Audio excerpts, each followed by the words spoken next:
picture the most beautiful city in the world. Now fill it with the smell of several 100,000 people who have no plumbing, no sewers worth speaking of, and absolutely nowhere to put what their bodies produce every single day. Add candle smoke and coal smoke and horse dung and rotting vegetables and the particular perfume of a river that doubles as a sewer for an entire empire.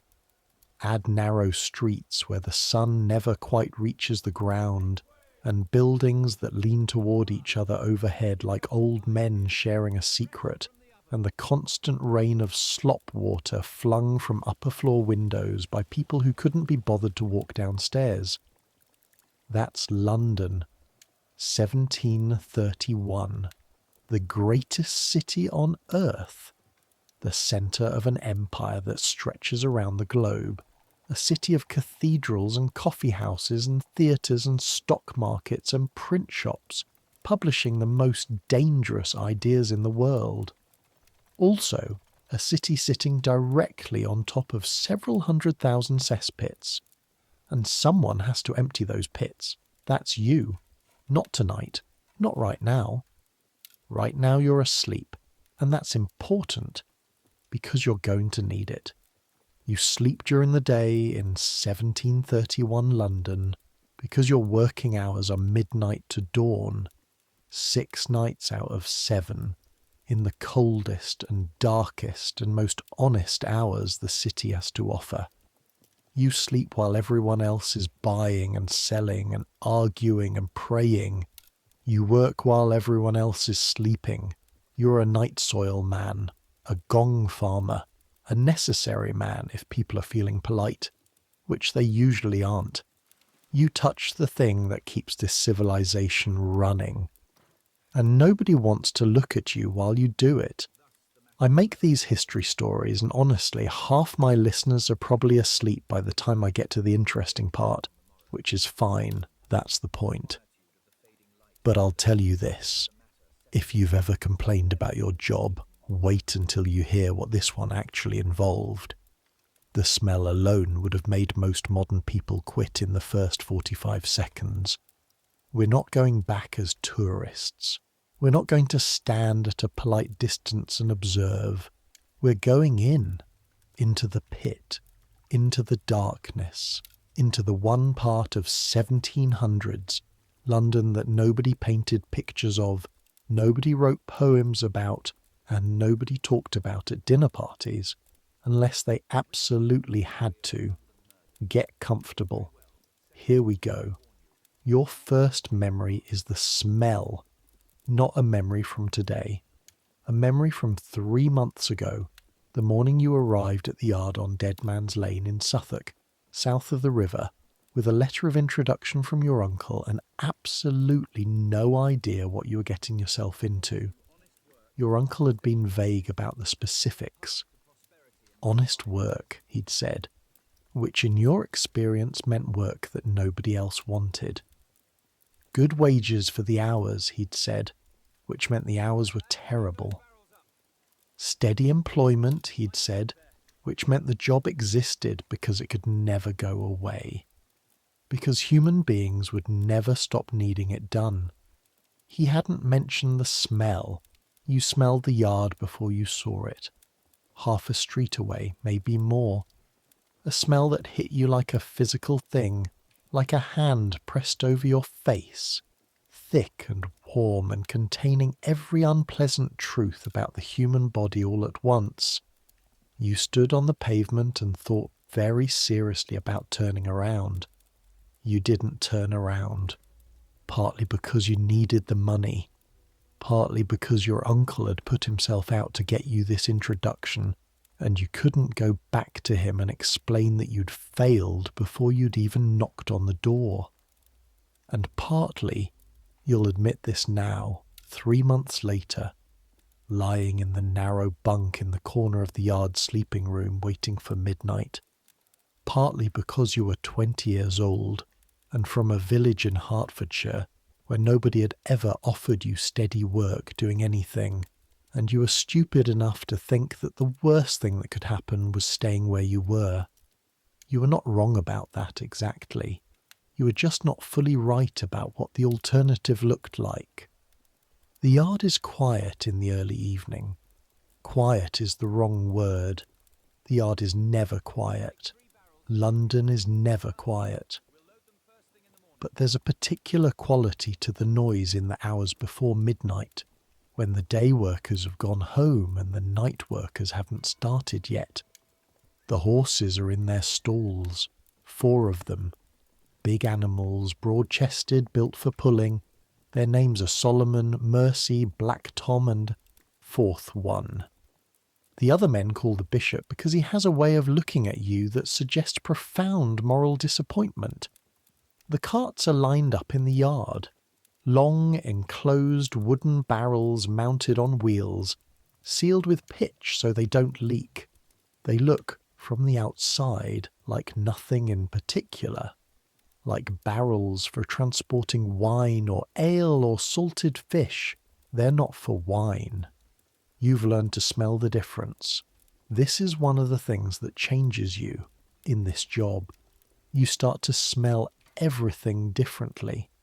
You start to understand that smell is information, and the specific information these carts carry is, I've been used, and I will be used again, and no amount of washing ever fully removes what I contain.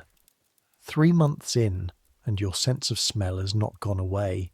That's the thing people don't tell you. They say you get used to it. What they mean is that you stop noticing it when you're in the middle of it. The moment you walk away and come back, it hits you just as hard as the first time. You get used to it the way you get used to pain. It doesn't stop hurting.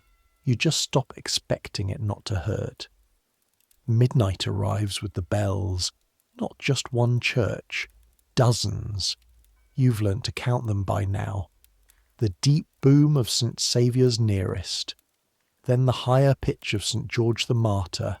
Then the distant conversations of a dozen more churches trading the same note back and forth across the sleeping city.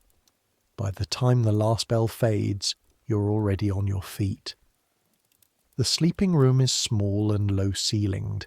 8 bunks for 6 men because 2 of the bunks belong to men who worked the yard before you, and left in ways that the remaining men don't fully explain.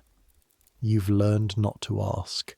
In this job, you learn a great deal about the value of not asking certain questions. The air in the sleeping room is cold and slightly damp. Late autumn in London means cold seeping through the walls, cold in the floorboards under your bare feet, cold in the basin of water you use to splash your face before you do anything else. The water is from yesterday. It has a grey quality that isn't quite dirt, but isn't quite clean. You drink none of it. This is another thing you learn quickly. You drink nothing that hasn't been in a sealed container. The water from pumps and wells in this city carries things in it that you cannot see, and some of those things will kill you more certainly than the work itself. You've seen the cholera boards on the walls of churches. You know what the notices look like. You know which streets are marked and which aren't. You drink ale, small beer, anything that's been fermented. The brewing kills what the water carries. Your mother would think this was laziness. Your mother has never lived in London. Up. That's Barnett's voice from the doorway. Barnett is the foreman. His full name is Thomas Barnett, and he is 43 years old, and he looks 60, and he has been doing this work for 22 years. 22 years. You've been doing it for 3 months, and you already feel it in your hands. The calluses on your palms, the cracks at the knuckles that never quite heal, because they're always getting wet and then drying out and then getting wet again. The particular ache in your lower back that starts around 2 in the morning and doesn't let go until you're horizontal again. 22 years. Smithfield tonight, Barnett says. He's already dressed. He's always already dressed when he comes to get you. which means he either wakes up before midnight or he doesn't sleep, and you genuinely don't know which is true. 3 households on Cloth Fair, 1 large job at the back of a tannery. A tannery. You and Will, who sleeps in the bunk above yours, exchange a look in the dark. A tannery job means the cesspit is shared between the workers, not just the household. It means the volume is larger. It means the smell is different, distinct.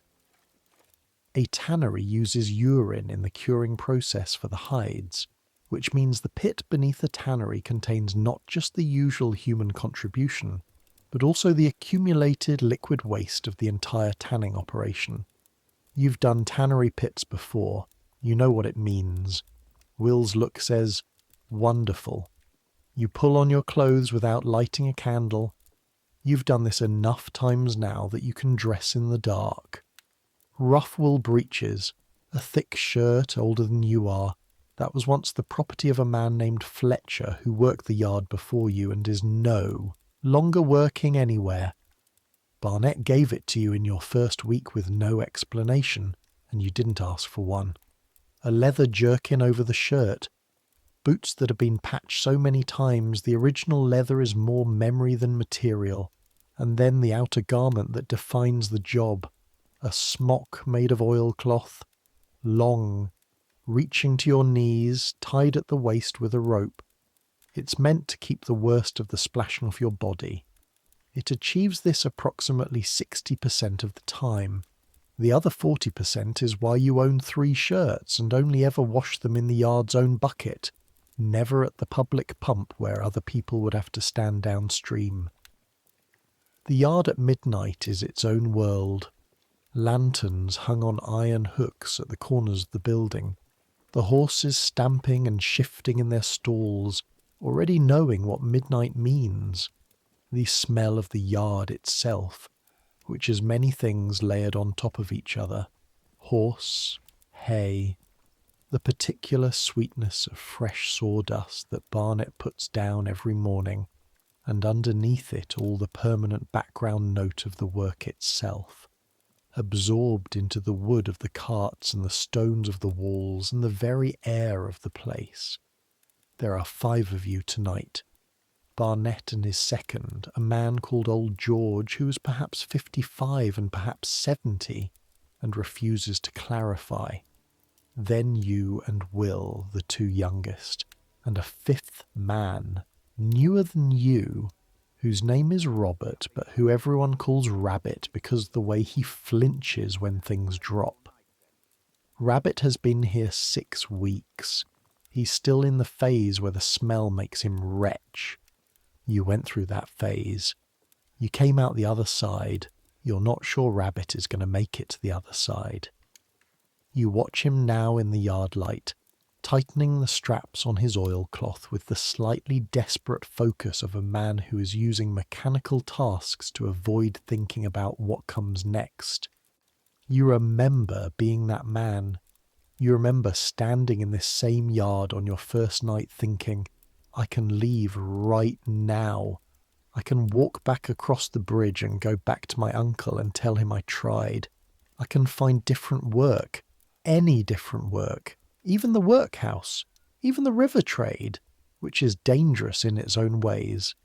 And then old George had appeared at your elbow with a wooden ladle the size of a small oar and said without preamble, You ever been down a pit before, boy? No, sir. Right. You will be tonight. The main thing is, don't put your face near the surface. The gas rises first. You breathe it before you smell it. He paused. Well, you smell it at the same time, but some of it you won't smell at all until it's too late. So keep your face up, and if your legs go, shout immediately. Don't wait until you're confused. When the gas gets into you, the confusion comes very fast. That was your orientation. You didn't quit that night. You've thought about it many times since. You're not sure if this makes you brave or simply poor. Probably both. The first cart loads before they leave the yard. Two men take the handles of the long wooden barrel on wheels, check the seals, check the hatch at the back that opens to allow filling and closes with a wooden plug and a leather strap. The horses are hitched. Solomon for the first cart, Black Tom for the second. The bishop watches from his stall with that expression of his. You nod at the bishop. He does not nod back. The yard gates open inward, and you file out into Dead Man's Lane in the darkness. Dead Man's Lane. The name comes from the medieval period, when this whole area south of the river was the city's dumping ground for things it didn't want to acknowledge. The tanneries, the brothels, the theatres, when the city government decided that plays were dangerous, the prisons, the bear-baiting pits. Now it has you. The lane is narrow enough that the cart barely clears the walls on either side. The lanterns on the cart poles throw their yellow light forward into the dark, illuminating cobblestones slick with evening's rain. A cat that vanishes instantly under a doorway. A pile of something that might be vegetable waste or might be something worse. You don't investigate. You walk beside the cart, your breath making small clouds in the cold air. The city is never fully silent, but it's as close as it gets right now. The taverns closed an hour ago more or less. The brothels are quieter than they were at 10. The watchmen make their rounds, but they know. The carts know the sounds of hooves and wooden wheels on stone, and they stay clear. Everyone stays clear. This is the rule. This is the arrangement that makes the entire system work. You work at night specifically so that nobody has to see you. The law in the City of London, and this is an actual law, written down, enforceable. The law says that night soil men must complete their work between midnight and 6 in the morning, must be off the streets before the city wakes properly. You are the secret the city keeps from itself. Cloth Fair is a street that runs along the north side of Smithfield Market.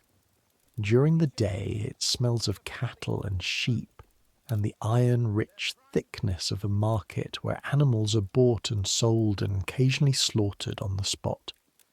At 1 in the morning it smells of cold stone and the ghost of cattle, the residue that never quite leaves a place where animals have stood for years, and something else, something underground. The first house is a 3-story building, the home of a cloth merchant who operates a shop on the ground floor. His family lives above. His cesspit is accessed from the side passage, a narrow gap between his building and the one next to it, barely wide enough for a man to pass through sideways. Barnett stops the first cart outside. He's done this route before. He knows the geography of every cesspit on this circuit the way a sailor knows his harbour. He walks the side passage first, lantern held low, checking the cover. The cesspit cover is a wooden board set flush with the ground, reinforced with iron straps. It has a handle, a recessed iron ring. Barnett reaches down and pulls. The smell that rises is specific and total. If you've never been near an open cesspit, here is the honest description. It's not simply excrement. A cesspit that serves a family of 5 or 6 for 6 months or a year accumulates a layered reality. At the top, liquid. Below that, a thicker substance. At the bottom, what years of settlement have compressed into something approaching solid. Each layer has its own temperature, its own texture, its own particular assault on the senses. The liquid layer releases the gas. This is the danger. This is what old George warned you about on your first night. The gas that rises from decomposing organic matter is colourless and mostly odourless, which sounds reassuring until you understand that it is also explosive and suffocating and capable of dropping a grown man unconscious in less than a minute. The workers call it choke damp, borrowed from the miners who deal with similar horrors underground. Barnett holds his lantern well back from the opening. This is not caution for show. An open flame near a freshly opened cesspit has ended careers and lives both. Stand back, he says, to no one in particular, or perhaps to all of you equally. Let it breathe. You stand back, you all stand back. The cart horse, Solomon, shifts his weight and doesn't look at the pit. Even the horse knows. 2 minutes of airing, Barnett says. 2 minutes with the cover open before anyone leans in close. 2 minutes for the worst of the gas to dissipate into the cold night air. 2 minutes is a long time when you're standing in a narrow side passage at 1 in the morning in October. You can hear from inside the house nothing. The household sleeps. They will wake tomorrow to a cesspit that has been emptied, and they will not think about how this happened, or who made it happen, or what those people went through to make it happen. The invisible transaction, the midnight bargain that holds the city together. The cloth merchant has paid his bill, 1 shilling and 6pence for a tangle pit emptying. This money passes through the contractor who hired Barnett, who takes his cut, and what arrives in your hand at the end of the week is 4pence per day. 4pence per day. A skilled craftsman in 1731 London earns perhaps a shilling. 2 shillings if he's very good. You earn 4pence, which is 4pence, which is 1/3 of a shilling, which is wages that most people in this city would look at and then look away from quickly, the way they look away from the carts. You've stopped thinking about this too hard. The thoughts lead somewhere circular and dark that has nothing to do with the pit you're standing over.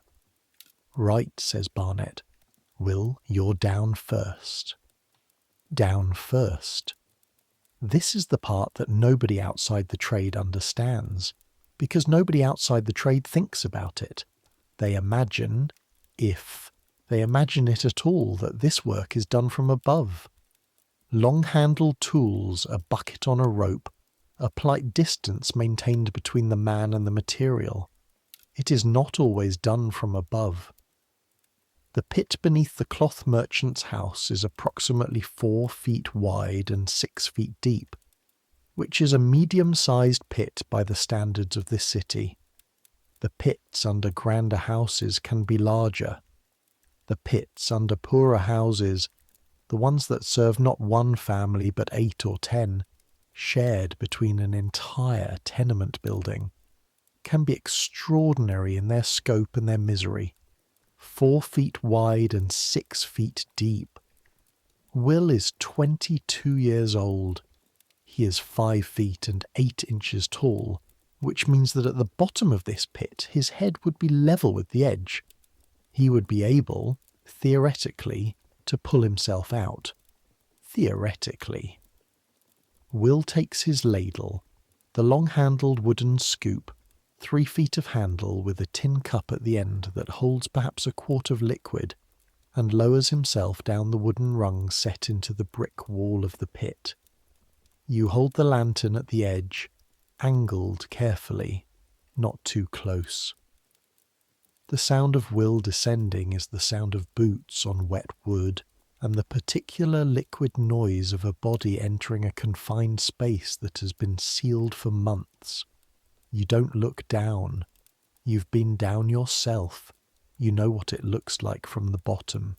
You know the way the walls close in, the way the brick is slick and black with moisture, the way the surface of what's accumulated below your boots is not quite solid and not quite liquid and gives slightly when your weight comes down on it in a way that your mind absolutely refuses to accept as normal.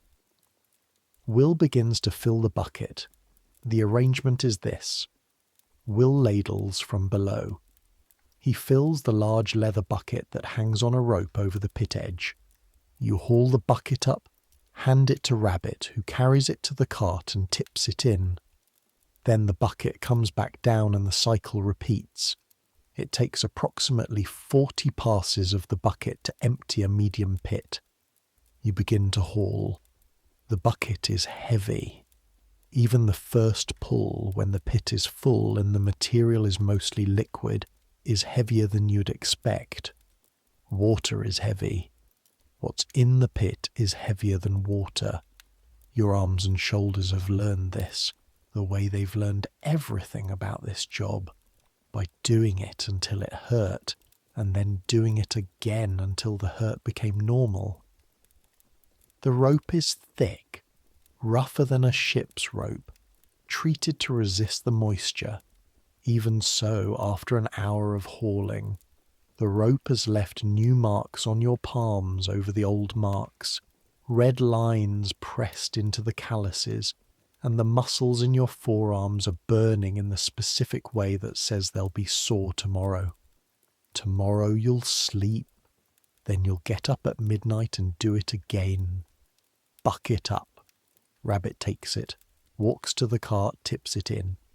The cart receives the material with a liquid sound that echoes slightly in the narrow passage.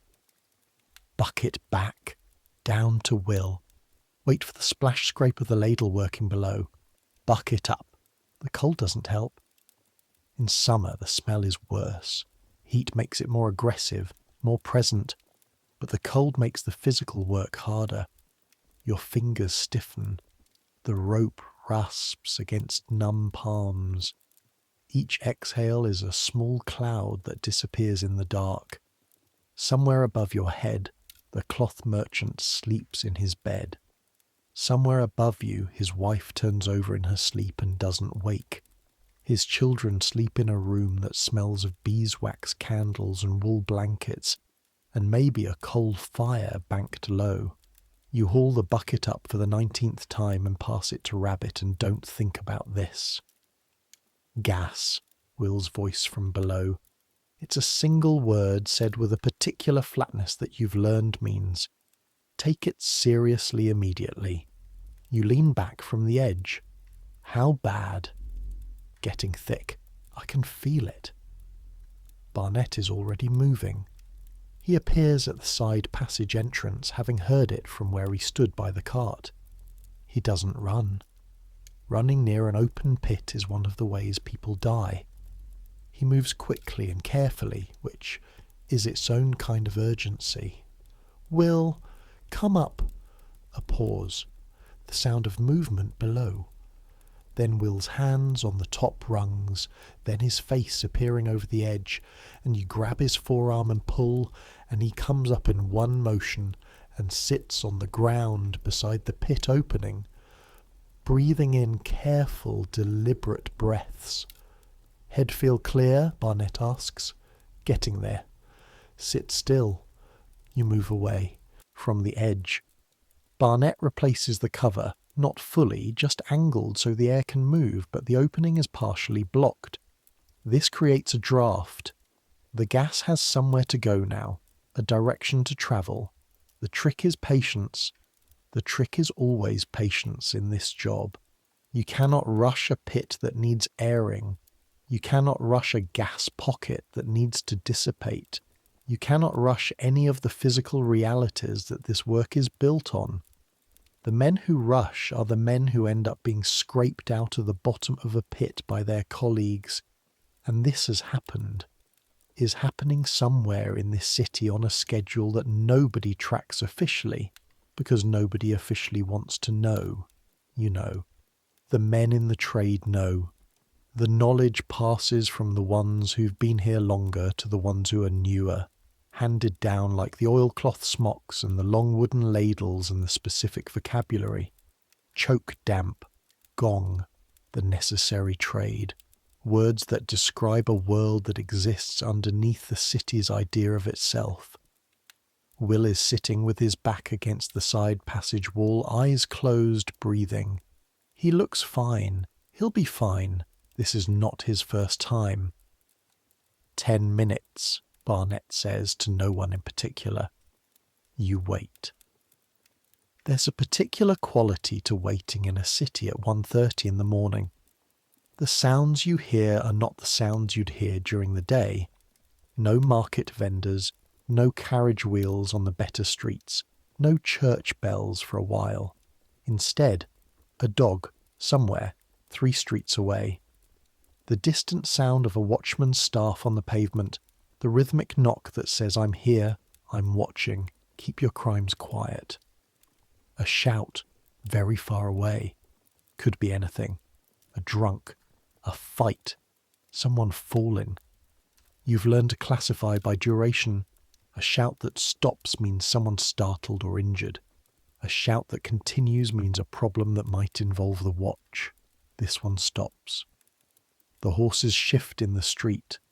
Solomon makes the particular low sound that means he's bored but tolerant. Black Tom pulling the second cart is utterly still in the way that big patient animals can be utterly still.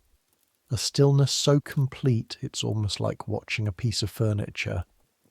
You think about nothing, which is a skill you've developed.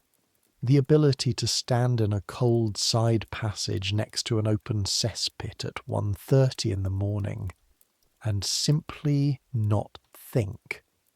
To let the minutes pass without attaching anything to them. Your father couldn't do this. He was a thinking man, your father. A man who worried about things constantly, who turned every problem over until he'd found all its angles, who couldn't sit still without an idea forming. You loved your father. He worried himself into an early grave, and you decided somewhere in the years after that the worrying was part of the cause. So you've learned not to think when thinking isn't useful. Right now, thinking isn't useful. You wait. "Right," says Barnett. "You're down again, Will?" Will opens his eyes, rolls his neck, stands up. "Yeah," he says, "I'm down." The cloth merchant's pit takes another 20 minutes to finish. 42 buckets total. You count, always. Counting is something to do that keeps your mind occupied without really occupying it. When the pit is empty, not perfectly empty, there's always residue, sediment that is compressed into the walls and floor and won't come loose without hours more work, and nobody contracts for hours more work. When it's empty enough, Will comes back up the rungs. He smells when he surfaces like the pit. But that's not how you'd describe it. To describe it accurately, you'd need words that don't exist in polite company, and even in impolite company, the description tends to make people want to change the subject. You're all aware of the smell. None of you mention it. This is another skill. You spend enough time in the trade, and you develop a kind of social blindness to the smell, at least among yourselves. You notice it. You always notice it. But you've agreed, without ever saying it explicitly, that noting it aloud serves no purpose. Barnett replaces the cover, checks the seal. You carry the empty bucket back to the cart. The cart is perhaps a quarter full. 2 more households on cloth fare. Then the tannery. You move to the second house. The second household is quieter in a different way from the first. The first house felt occupied, breathing, the weight of sleeping people visible in the slight sounds and the thin line of light under a door, somewhere inside that told you someone had left a candle burning. The second house feels empty. It's not empty. You can hear a child coughing somewhere inside, that particular persistent cough that speaks of winter setting in, of lungs that haven't fully decided whether they're going to fight this off or not. The kind of cough you've heard before, in the village, in the city, that sometimes means nothing and sometimes means everything. The pit here is in the back courtyard, accessed through a gate that's been left unlatched. The courtyard is small, cobbled, used for storage. Barrels stacked against one wall. A hand cart. A chicken coop against the far wall. You can hear the chickens, faintly, inside. their small automatic movements even in sleep. The pit cover is stone, not wood. Heavier. It takes 2 men to lift it, you and Rabbit, while Barnett watches with the lantern. The stone is cold and rough under your hands, gritty with moss that grows in the gaps between the courtyard cobbles. Your fingertips find the iron handles sunk into the top. You bend your knees. Feel the weight rise through your legs and back. The cover comes up. The smell hits you in the face like something physical. Rabbit flinches. You don't flinch. You've been doing this for 3 months, and one of the things that 3 months teaches you is that flinching is just your body's first reaction, and your body's first reaction is not always the right one. You can feel the flinch start, the impulse to turn away, to put distance between yourself and the smell, and you let the impulse arrive and pass through you without acting on it. The child inside the house coughs again. You begin lowering the bucket. This pit is older.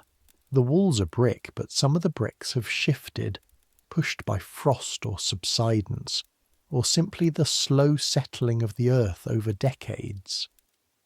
There are gaps, places where the mortar has crumbled and moisture has worked its way in, and in those gaps you can see the roots of something, a tree or a large shrub, the roots thin as fingers feeling their way through the dark. The roots have found the pit, found the richness of it, found everything that's settled here over years. This is how things grow in London in 1731. The gardens of the better houses, the kitchen gardens and the ornamental gardens, they're green and productive in a way that seems miraculous given how little sun reaches down between the buildings. What you're looking at, lowering your ladle into the dark, is the reason why. The earth of the city is rich, dreadfully, comprehensively, specifically rich. This is not a thought you share with anyone, but it's something you noticed in your second week, and you haven't been able to stop noticing it since. The connection between what you empty and what grows, the cycle that the city runs on, that every city runs on, that the grand houses with their tables full of food depend on absolutely, tracing back through the fields and the soil and what was spread on the fields and where that came from. You fill the bucket, haul it up, pass it to Will, fill the bucket. In the kitchen gardens of great houses the soil is dark and giving. This is why. This is the reason. Nobody talks about this at dinner parties. The third house on Cloth Fair is the largest. 3 stories. Proper windows with glass in them, rather than the wooden shutters you see on the poorer places. A wrought iron railing at the front. A brass door knocker shaped like a lion's head. The pit is in the cellar. You've done cellar pits twice before. They're the worst kind. A cellar pit is a cesspit that has been dug beneath the floor of a cellar, accessed through a trap door in the cellar floor. The cellar is accessed through a side door beside the main entrance. You can see the door now, set back in a small recess, a plain wooden thing with a heavy lock that the household has left open for you. The key left in the lock, turned but not removed. You understood this when you first started. The household leaves the key, and then they go to bed and they pull their blankets up and they don't think about what happens next. They pay their bill and they leave the key and they exercise, very deliberately, a certain curiosity about the details. You don't blame them. You understand the impulse. You'd like to be curious about the details yourself, and you are largely unsuccessful at this because the details are your entire working day.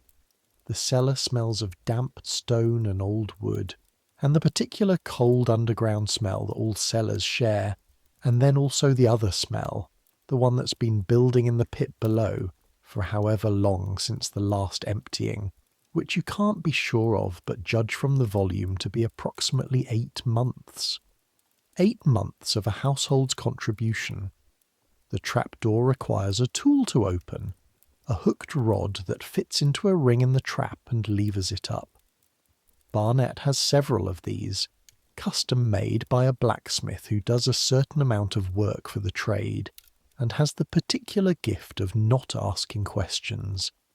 The trapdoor comes up, the lantern stays back, you wait and wait.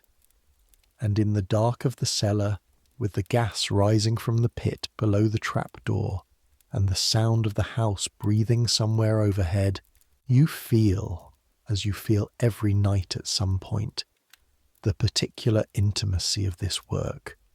You are in someone's home.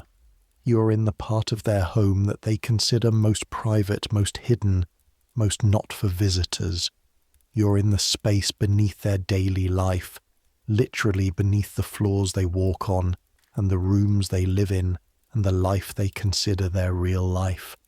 And you are here to take away the thing that connects them to their bodies, the inevitable material reminder that no matter how grand a house you live in, no matter how fine your coat or how elegant your table, certain things are true of you that are true of every human being who has ever lived. You are connected to this house in a way that nobody in this house would want to acknowledge. You feel this sometimes. Not resentment, not exactly, but awareness. The awareness of being invisible and essential simultaneously. The most invisible thing is often the most essential. The house could not function without its pit being emptied. The city could not function without its pits being emptied. You know this. They know this. Somewhere below the level at which they form conscious thoughts about it. And yet, if you pass this man on the street, the man who owns this house with its brass lion knocker and its glass windows, he would not look at you. Not properly. Not in the way that acknowledges that you exist and matter. You go down into the pit. The bottom of a cellar pit is the bottom of the world. 6 feet down, 8 feet down. This one is deeper than most, perhaps 9 feet, and at the bottom the lantern light from above is barely enough to see by. You've brought your own, a small one, a candle in a tin box with holes punched through the sides. You hold it low, away from the surface, and check the flame. If the flame changes, goes blue, starts to grow, moves sideways when there's no wind, you come up immediately. The flame is steady. Good.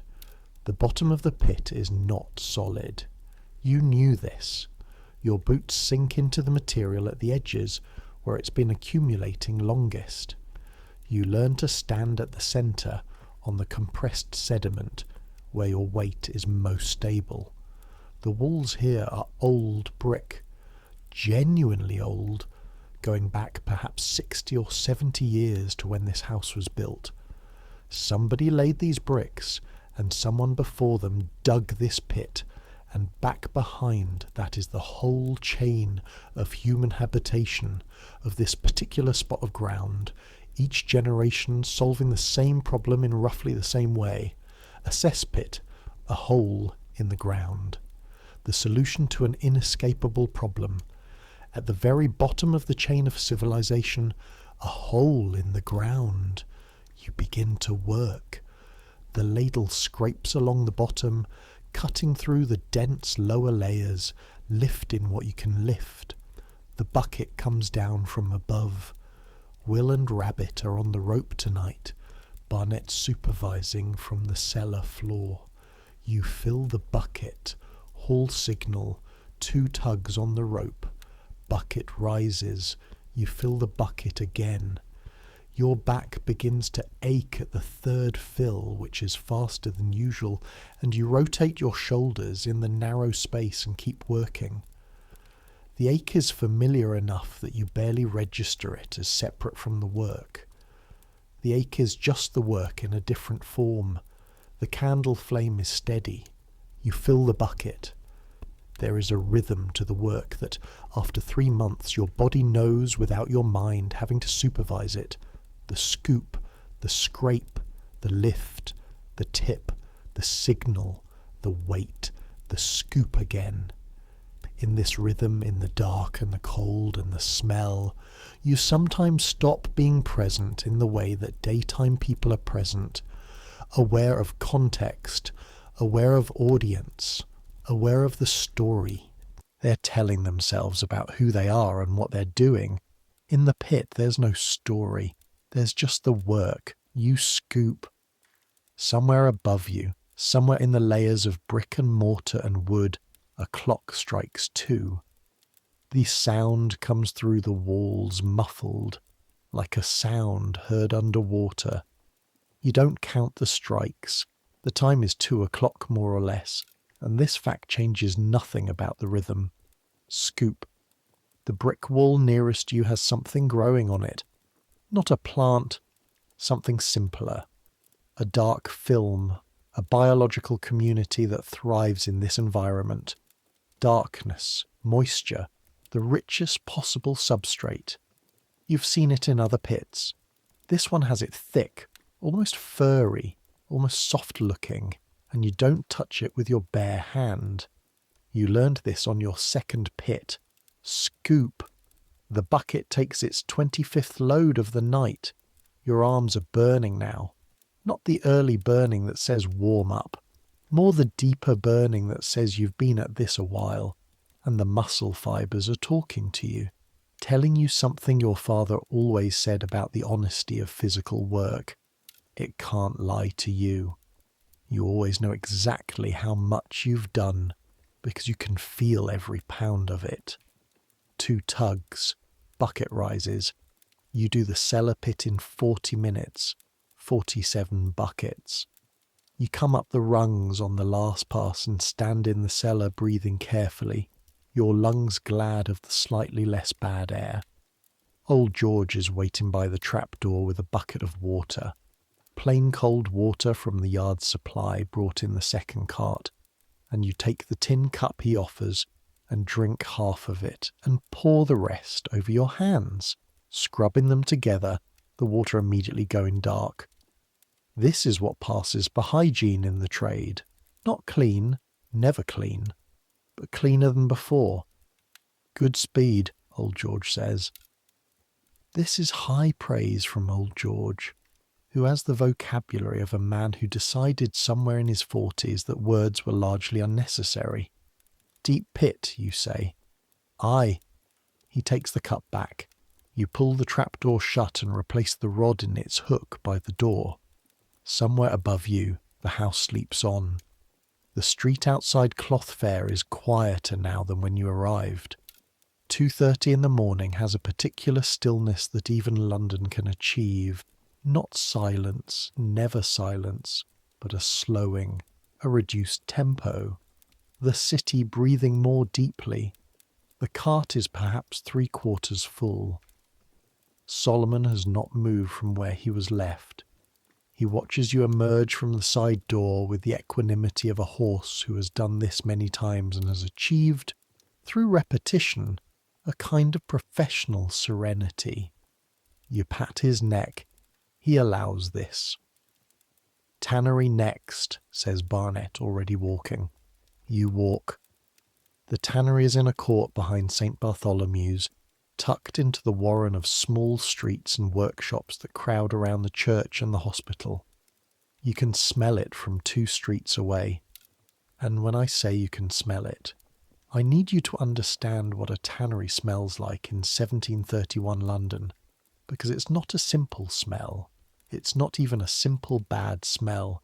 It's a layered and specific assault that combines the animal smell of hides, raw, uncured, still carrying some of the memory of the animal, with the chemical smell of the tanning substances used to preserve them, with the working smell of a building where men have sweated and strained for generations, and underneath all of it the particular ferment of the urine pits. Because tanning requires urine. This is not a charming fact, but it's true. The ammonia in urine helps to soften the hide, to open the pores of the leather, to prepare it for the tanning agents that will make it durable. The tanneries collect urine the way mills collect grain. They buy it. From households, from taverns, from anyone who'll sell it.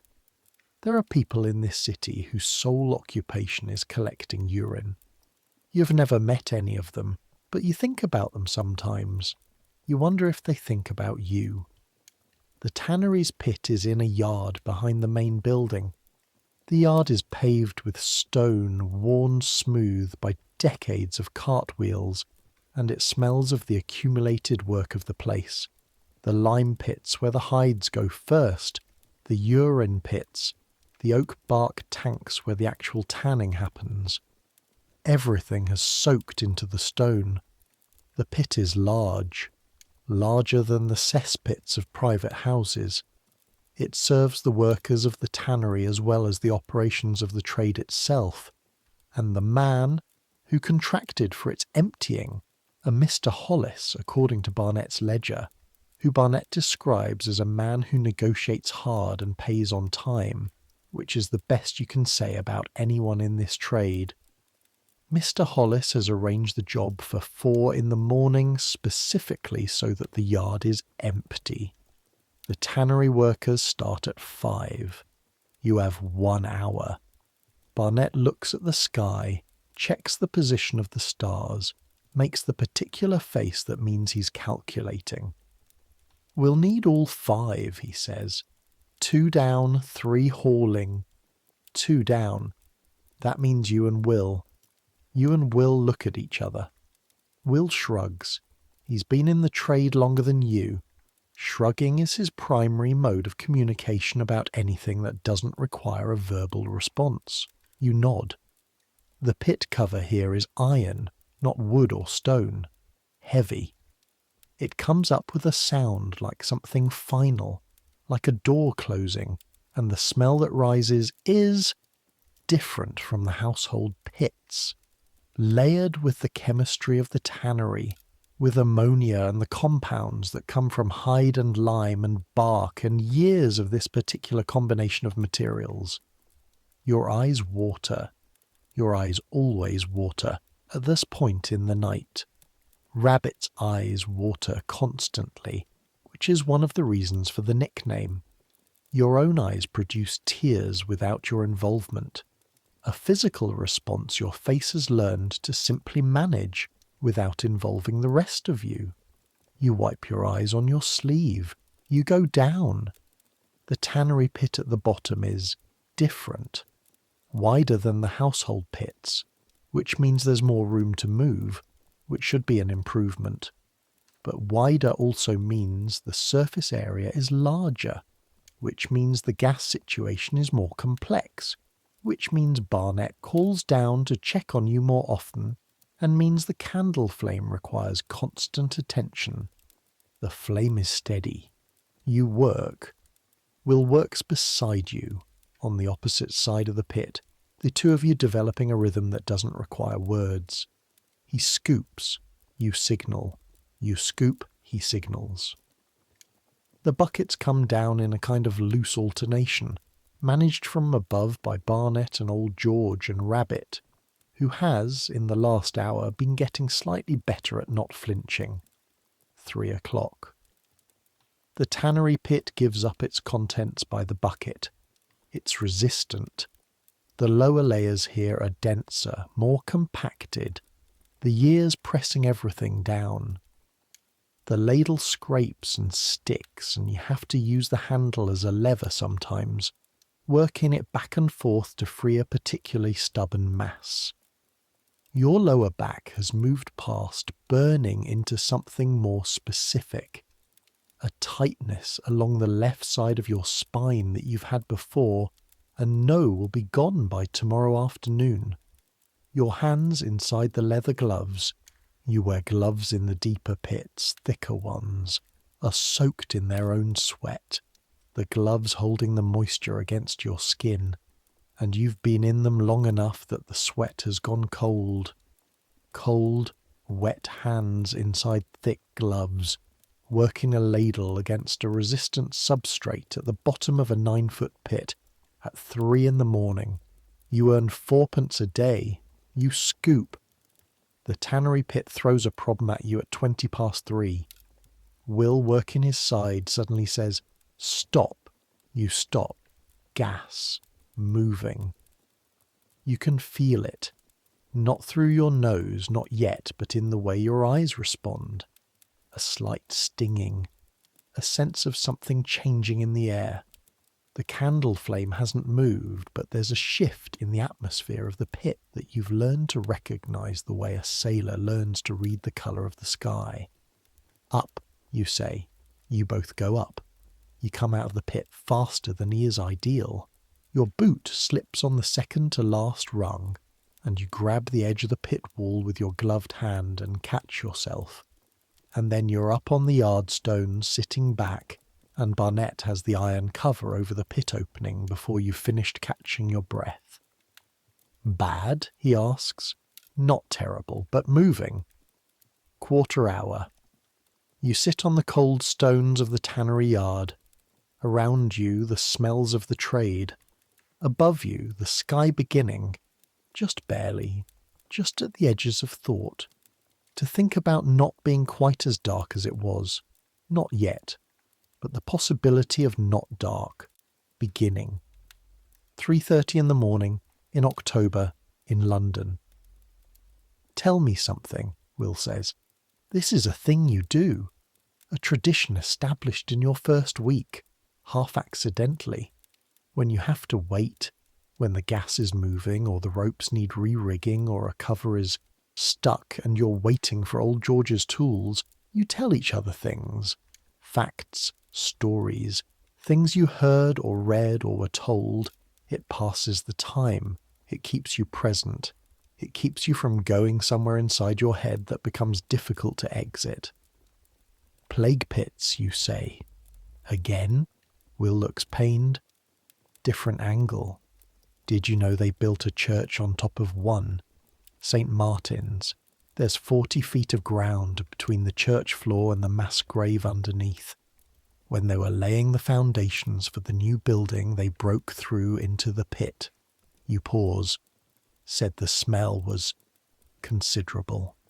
Considerable, Will repeats. That's the word they used. Men in our trade would have a stronger word. Several stronger words. Barnett says nothing. He is, you've noticed, completely indifferent to the stories you tell each other. He neither encourages nor discourages them. He simply waits and watches the cover and thinks whatever thoughts Barnett thinks, which remain completely opaque. Old George says, "The Great Fire didn't touch it."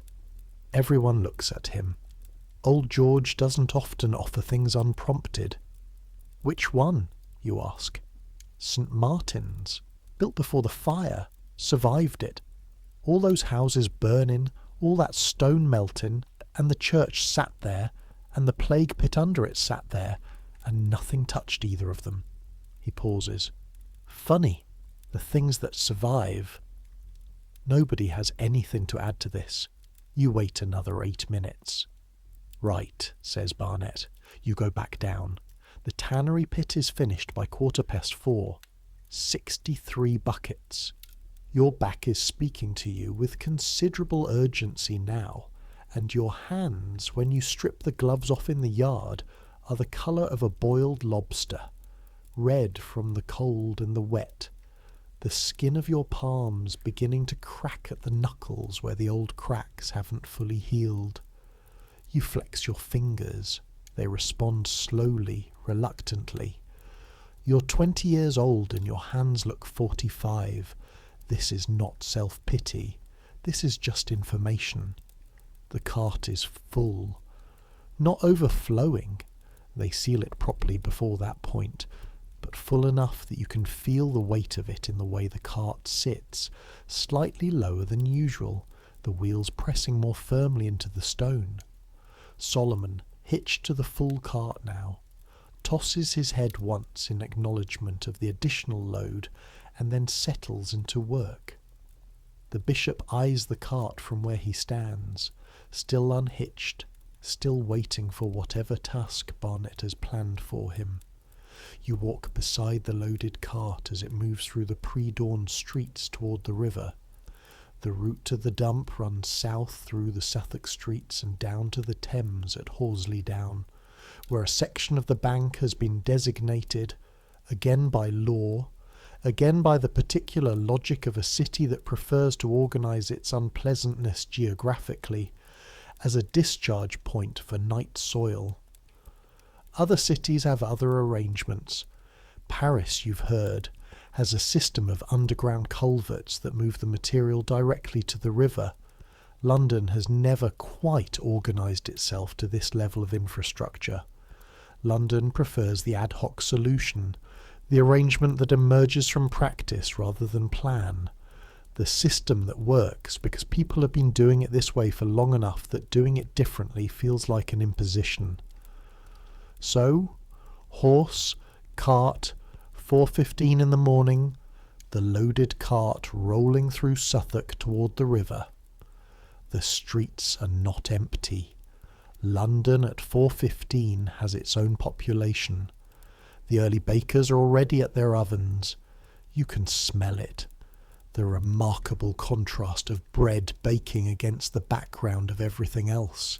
The clean, yeasty warmth of it cutting through the cold air and making your mouth do something involuntary. You haven't eaten since 7 in the evening, when you had bread and a piece of hard cheese in the sleeping room before the nap that preceded midnight. The bakeries don't acknowledge you as you pass. The bakers, in their aprons, in the windows of their hot shops, are too busy to notice much of what passes outside. And the carts, they know the carts. They've seen the carts every morning for years. The carts are part of the city's infrastructure the way the bakers are part of the city's infrastructure, and in the way of all infrastructure, you don't think about it unless it stops working. You pass a watchman at the corner of Tooley Street. He looks at the cart, looks at Barnet, nods once. This is the extent of the interaction. The watchmen on the Suffolk routes know the carts too. They know what they carry. They know that these men on these carts at this hour are doing what the city requires them to do. They leave you alone. This is the closest thing to respect the trade receives, and it's a purely functional respect, the respect of one necessary thing for another. The river at Horsley Down is the river. You never quite get used to the Thames, coming from Hertfordshire, from fields and a small chalk stream and the general watery modesty of the countryside. The Thames is something your mind still struggles to fully accept as a single thing. It's too wide, it's too various. At low tide, the mud banks extend out from both sides in a way that makes the river look like it's exposing its bones, grey-brown and treacherous and smelling of centuries. At high tide, the water is almost handsome, almost the thing you'd want it to be. Right now it's low tide, which is good for the dump and bad for the nose. The dump at Horsley Down is not a dramatic facility. It's a wooden platform extending over the riverbank, with channels cut into it to direct the flow. The carts pull up onto the platform, the wooden planks groaning under the weight, and the back hatch of the barrel is opened, and the contents discharge into the channel and down to the river below. The river carries it away, downstream, eventually to the estuary, eventually to the sea. This is how London disposes of what London produces. The same river that brings goods from every corner of the world, that carries the ships of empire upstream on the tide, that provides the fish sold at Billingsgate and the water drawn up in buckets by thousands of households. This same river carries away what you've spent the last 4.5 hours collecting. The Thames is everything. It's the city's food source, its trade highway, its waste disposal, its border, its landmark. It's enormous and it's filthy and it's beautiful at this hour, the first grey light of pre-dawn beginning to show at the eastern horizon, the silhouettes of ships' masts against a sky that's not quite dark anymore. You watch the cart discharge. The sound is the sound of a large volume of liquid meeting a smaller body of liquid, which is not a sound you'd choose to hear in other contexts. The cart smells better, slightly, with less in it. The river smells worse, slightly, with more in it. These things balance in the way that most things in London balance, imperfectly, pragmatically, with the general understanding that perfect isn't available and practical is what you're working with. The empty carts turn back north. It's 5 o'clock, maybe 5:15.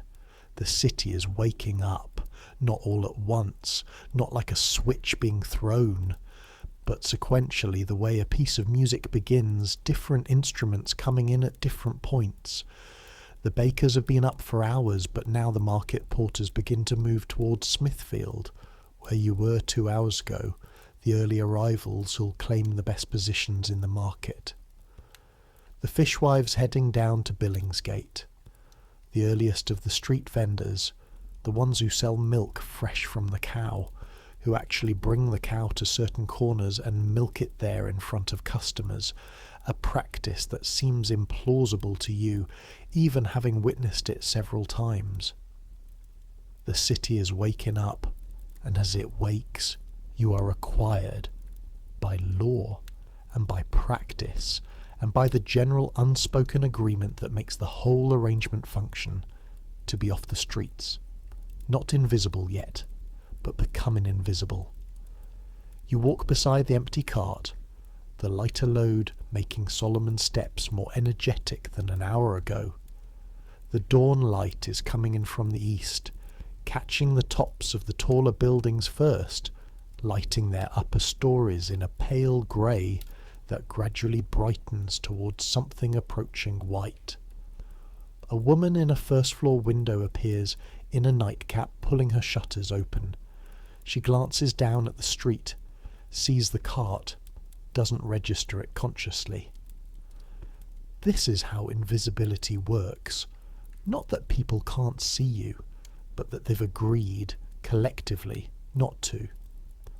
You pass a coffee house, shut now but showing signs of life inside. Light through a crack, someone moving around in preparation for the morning opening.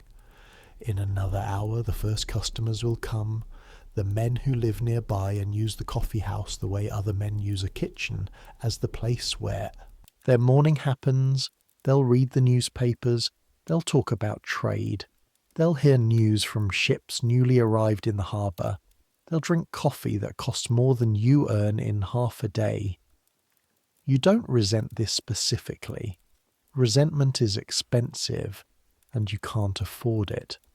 But you notice it. You notice it the way you notice everything, with the particular attention of a person who has spent 4 months doing invisible work in the hours when the visible world is sleeping. You see things other people don't see because you're here when they aren't.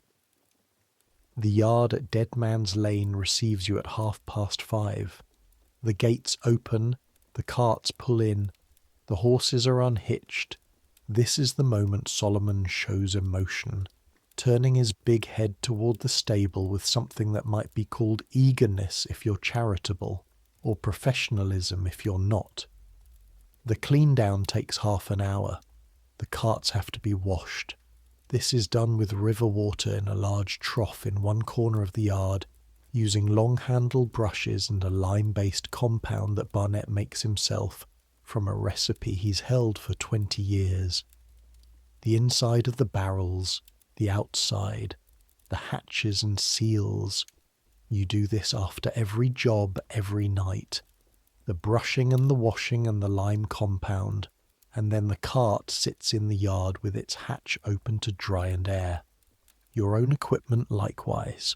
The oilcloth smock hung on its peg, the gloves, inside out, drying on the yard wall, the boots, You have a separate pair of boots for working, older than your daily boots, treated with tallow to resist the moisture. These go by the stable door, your hands in cold water again. By the end of this, you've been awake since midnight and working since 12:30, and the sun is fully up now. True sunrise, the October sky above the yard wall a pale blue that promises cold but not yet rain. Breakfast is in the sleeping room, bread and dripping. A pot of small beer. You eat standing up. You eat quickly. You eat with the single-minded focus of a body that has been working for 5 hours and has been waiting patiently for this. Will eats across from you, standing too, both of you silent. This is not unfriendly.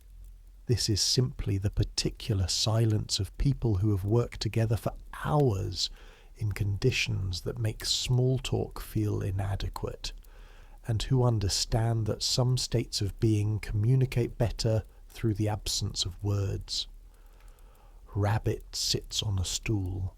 He's eating, but slowly, with the slightly distant expression of someone whose mind is elsewhere.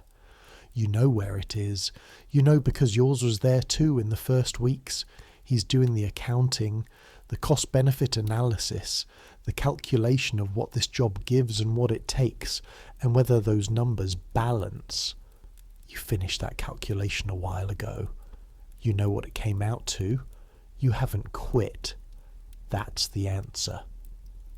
Before sleep, because sleep takes a few minutes to arrive, even when you're exhausted, you lie in the bunk and let your mind go wherever it wants. It goes, tonight, to something old George said at the tannery. Funny, the things that survive. This is a thought about London, about the city's relationship to time. You've been here 4 months, and you're starting to understand that London doesn't experience time the way the village does. In Hertfordshire, time is agricultural. Things happen when the season says they happen. The year has a shape that everyone knows and no one questions. In London, time is geological, layer upon layer of occupation. Roman, Saxon, Norman, medieval, Reformation, fire, rebuild.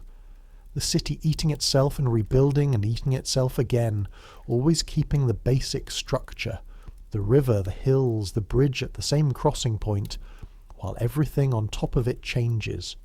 The plague pits, 40 feet under St. Martin's, the cesspits under every house, accumulating the years of whoever lived there before. The foundations of buildings going down through layer after layer of previous habitation, finding Roman pottery, finding medieval bones, finding the burnt layer of the great fire like a black stripe in the earth. You dig into this city every night, not metaphorically, literally. You put ladles and scoops into the ground beneath London, and you pull out what the years have put there. This is either profound or simply your job, and you're not always sure of the distinction. The candle in the sleeping room is still burning. Barnett will put it out when he makes his final round. You can see the flame from your bunk, steady and small and golden, throwing a soft light up onto the low ceiling. Old George is already asleep. You can hear him. He sleeps the way he works, without visible effort, without drama, with complete commitment. Will has his face turned to the wall. Whether he's asleep or thinking, you can't tell. Rabbit is lying on his back with his eyes open, staring at the ceiling. You watch the candle flame.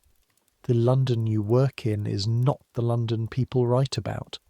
This is a thought you've been developing slowly over 4 months, through the nights and the sleep and the occasional afternoon, when you're awake enough to walk through the city and see it in its daylight aspect. The London people write about, and in 1731 people write about London constantly, in pamphlets and newspapers and published letters, and the satirical prints that crowd the shop windows is the London of commerce and politics and scandal. The coffee houses and the exchange and the theatres that reopened when the Puritans lost, the parks, the great houses, the figures in their sedan chairs moving between engagements. Sometimes the writers notice the poverty. Hogarth has been making prints for years now that show the other side. Beer Street, Gin Lane, industry and idleness. The whole systematic attempt to document what London looks like below the comfortable surface. He shows the gin drinkers, the beggars, the scenes of urban degradation. But even Hogarth doesn't go underground. Even the most honest account of London in 1731 stops at the surface. What's below the surface, what you deal with every night, doesn't appear in the prints or the pamphlets or the published letters. Because who would want to read about it? Who would want to know that the city they're celebrating, the city they're proud of, the greatest city in the world, the centre of empire and trade and ideas, that this city sits on a foundation of holes in the ground that men like you empty by hand at night with long wooden scoops for 4p a day? Who wants to know that? You know it, you live it, and you've noticed that knowing it gives you a particular kind of perspective that the coffee house men don't have. You know what the city is made of. All of it. There's a Tuesday in November. This is 3 weeks after the tannery job, and the cold has come properly now. The cold that turns your breath to fog and makes the cobblestones slick with frost before midnight. There's a Tuesday in November that you'll think about for a long time. You're on a job on Aldersgate Street, north of St. Paul's, a wealthy neighbourhood. The houses here are newer than most, rebuilt after the fire of 1666, and larger, proper townhouses with wide frontages and multiple stories, and the kind of architectural detail that tells you money was spent and more money is available. The household you're emptying the pit for belongs to... You find this out later, not from Barnett but from Will, who always knows more about the social geography of the city than you'd expect. Belongs to a knight. Sir Something. A man with a title and a position in government and a house that smells, inside, of beeswax and good food and the particular clean smell of wood that's been properly cared for. The pit is in the rear courtyard. The rear courtyard connects to the house by a door which, this particular Tuesday, has been left not just unlocked but slightly open. You notice this on your second trip with the bucket. The door standing 3 inches ajar. Light from inside, not just a candle, a proper lamp, the kind with a glass chimney that throws consistent light rather than the flickering guttering of a candle. The light of a house with money for proper lamps. You don't go through the door. You're not there to go through the door. But you can see through it from where you stand at the edge of the courtyard with your bucket. You can see a corridor, a stone floor, and at the end of the corridor a larger room, and in that room the corner of a table set with something. A table set for a meal. But the meal is over, the dishes are still on the table. White china, which is expensive. Silverware, which is more expensive. Candelabra, which is conspicuous expenditure made visible. And sitting at the table, visible from the angle where you stand, a man, perhaps 50, in a coat that costs more than you'll earn in 3 years, reading a document by the light of the candelabra with the concentration of someone who reads for business rather than pleasure. He doesn't look up. He can't see you from there. The angle is wrong, and even if the angle were right, you're outside and it's dark outside and he's inside and it's lit inside and the physics of visibility work in your direction. You can see him. He cannot see you. You stand there for a moment, just a moment, not long enough to constitute anything beyond noticing, and you see the remains of his supper, the dishes, the wine glass, half full of something dark red, the document in his hands. Then you pick up your bucket and walk back to the cart. You empty the bucket into the cart. You go back for the next one. This is what you think about it. The distance between that table and this pit is approximately 40 feet. It is also approximately the distance between the world as it presents itself, ordered, abundant, the product of civilization's achievement, and the world as it actually functions, which requires holes in the ground and men willing to empty them. 40 feet. And in those 40 feet, an entire philosophy of how societies organize themselves. Who is visible? Who is necessary? Who earns the silverware and who earns fourpence? You fill the bucket. You don't resent the knight at his table. Resentment is a luxury, and you've already established that you can't afford luxuries. But you see him. You see him completely in a way he will never see you. That's something. The seasons turn. Winter proper arrives in December, which means the cold drops below, the point where the pit surfaces develop a thin skin of ice at the edges, and your breath comes out as solid cloud and the rope frosts over between fills, so that your hands have to work ice as well as the other material. Barnett adjusts the schedule in winter. Not the hours. The hours are fixed by law and practice both, but the method. Shorter stints in the deeper pits, more frequent airing, more attention to the things the cold exacerbates, which are mostly the things the cold slows down. The gas production is slightly less, which is better. The material in the pits becomes thicker and harder to move, which is worse. Your hands crack through winter. The skin at your knuckles splits in the dry cold and reopens every time your hands get wet, which is every night. You wrap them in strips of cloth inside the gloves for the deeper work, an extra layer that helps slightly and helps slightly. Old George has hands like carved wood, brown and hard and deeply lined. The lines filled with something that isn't quite dirt, but is the permanent residue of 20 years of this work, absorbed into the skin until it's become part of the skin. Do they hurt? You ask him once in December. He looks at his hands as if he'd forgotten they were there. Don't notice any more, he says. When did you stop noticing? He thinks about this. He's the kind of man who takes questions seriously, who doesn't answer before he's considered. Around year 8, he says, somewhere in there, took a while. He goes back to whatever he was doing, rigging a new handle to a ladle, replacing the old one which had cracked. You look at your own hands. 3 months and you notice constantly. 8 years, you're 20 years old. There is a night in January that you tell no one about. Will knows, because Will was there. But neither of you has discussed it, and you're not sure you will. A cold night. Very cold. Cold enough that when you breathe through the oilcloth smock that's raised over your nose and mouth, the condensation freezes in the cloth almost immediately. The kind of cold where the city's usual smell is briefly suppressed, or rather dispersed, scattered by the sharpness of the air into something that merely requires breathing rather than enduring.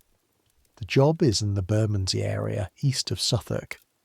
A large tenement building, 4 stories, perhaps 30 families, a cesspit shared between all of them that hasn't been emptied in possibly a year and a half.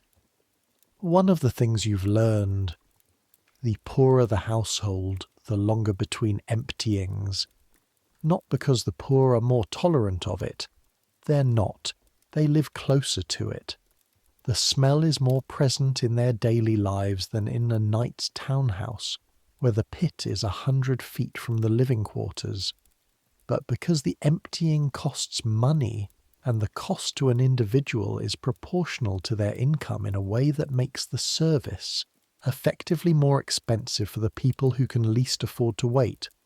So the tenement pits fill up. They fill up past the point of comfort, past the point of health. There are physicians who write about this, who connect the overflow of cesspits to the illness that clusters in certain neighbourhoods, though the connection is not yet fully understood and won't be for another century. And eventually someone organises and pays, and the night soil men come. This pit is very full. Barnett assesses it by lantern light, his expression unrevealing. Then he says, "It's moved." "Moved where?" you ask. "Through the wall." He points. You look. In the corner of the pit where the brick has been stressed by the volume of the material, the pressure of liquid against old mortar, the wall has given, not collapsed, given. A slow failure, a point where the mortar crumbled and the liquid found a path. The material from this pit has been moving sideways, through the earth, toward the basement of the neighbouring building. This happens. It happens more than it should. The cesspits of London are not sealed systems, not all of them, not the older ones, not the ones built when the brick was new and the mortar was strong, and nobody expected the pit to still be in use 50 years later. "We pull it," Barnett says. "Clean pull, fill from the top, don't pressure the walls. This means work carefully. Don't use the ladle aggressively. Let the material come to you rather than forcing it. It takes longer this way, longer and more careful. You're in the pit with Will, in the way you've done the tenement pits before. 2 men below, 3 above, the rope and bucket working in a steady rhythm that has to be slower than usual to avoid disturbing the compromised wall. You've been working for perhaps 20 minutes when the wall moves again. Not dramatically, not a collapse, a settling, a sound, low, like something swallowing, and then the corner of the pit shifts slightly. The brick moves inward a fraction, and a thin line of material flows through from the other side. Will? He's already looking. "Up," you both say at the same time. You come up the rungs, fast but not panicked, fast and controlled, the way you've practiced it, the way the training comes in when the instinct is yelling at you to simply climb as fast as possible regardless of anything else. Will's boot slips on the 4th rung. He catches himself on the upper rungs with both hands, hangs for a second, then scrambles up. You're out. He's out. Both of you on the yard above the pit. Barnett already has the cover. Wall? Moving. He replaces the cover with a controlled firmness that communicates. Situation assessed, situation handled. Nothing to discuss that can't wait until after the cover is on. You sit on the cold January ground and breathe. Your heart is doing something that doesn't quite feel optional. A physical response that your body has produced without consulting you. A chemical instruction from whatever part of you is responsible for the survival information. You're fine. The wall moved. You got out. The cover is on. This happens. It happens. And you know it happens. And the knowledge doesn't make the physical response less present. The heart keeps doing its thing for another few minutes while your mind reviews the situation and concludes, handled. Will is sitting beside you. His breath is fast but evening out. "Third time for me," he says. "Third time what?" "Wall moving while I'm inside." He's matter-of-fact about this. He's had time to develop a style with it. "First time, couldn't even speak when I came out. Just sat there. Must have looked exactly like you look now." "I'm fine," you say. "I know," he says. He doesn't say it the way people say it when they mean you're not fine. He says it the way someone says it when they've been where you are and they know that the fine is coming. Just not yet. You sit on the cold ground in the January dark and wait for the fine. It comes. The pit on Bermondsey gets finished eventually, with a different approach, more careful, slower, Barnett bringing tools from the cart that can extend reach without requiring someone to go down into the compromised space. It takes twice as long as it should. Barnett charges extra for complicated pits, not a lot extra. He knows the limits of what the market will bear in this trade, but extra. This is documented in his ledger, in a hand that's cleaner than you'd expect for a man in his trade, the figures written neatly in columns that track the work of the night. He showed you this ledger once, not to share information exactly, but because he'd noticed you watching the calculations. You can count, he'd said. I can read too. He'd looked at you with a slight recalibration in his expression. Not surprise exactly, but a reassessment. Where'd you learn? Parish school, Hertfordshire. He'd closed the ledger. Good to know.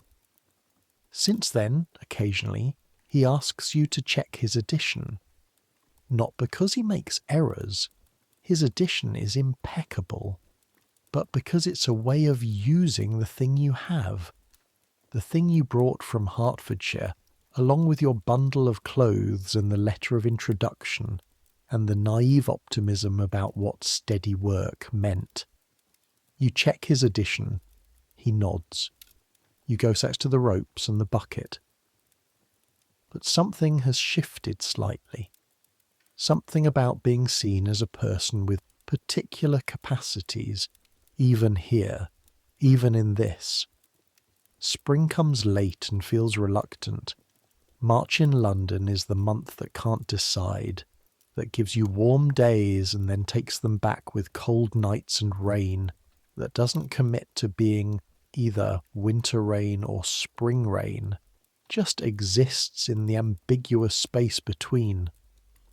But the change is there, the extra 40 minutes of light at the end of the day, which means for you the end of your work, the dawn arriving a little sooner, is real and measurable and deeply welcome. In spring the job changes in texture. The cold releases the pit slowly, the material that was thick and resistant through January and February becoming more liquid as the ground temperature rises. This is easier to move in some ways, harder in others. The gas situation worsens as the temperature rises, the decomposition accelerating, the chemical processes that produce the choke damp becoming more active, more airing time, more caution. Barnett adjusts again. This is one of the things about the trade that you've come to understand. It's not static. There's a body of practice, passed down from foreman to apprentice to journeyman over generations, that responds to the conditions. The seasonal adjustments, the different approaches for different types of pits, the knowledge of which chemistry to watch for, which signs to read, which sounds the walls make before they decide to move. This knowledge is not written anywhere. It lives in people, in Barnett, who has been doing this for 22 years, in old George, who has been doing it for however long he's been doing it, in Will, who has 3 years on you. It will live in you, eventually, when you've been here long enough for the knowledge to become instinct.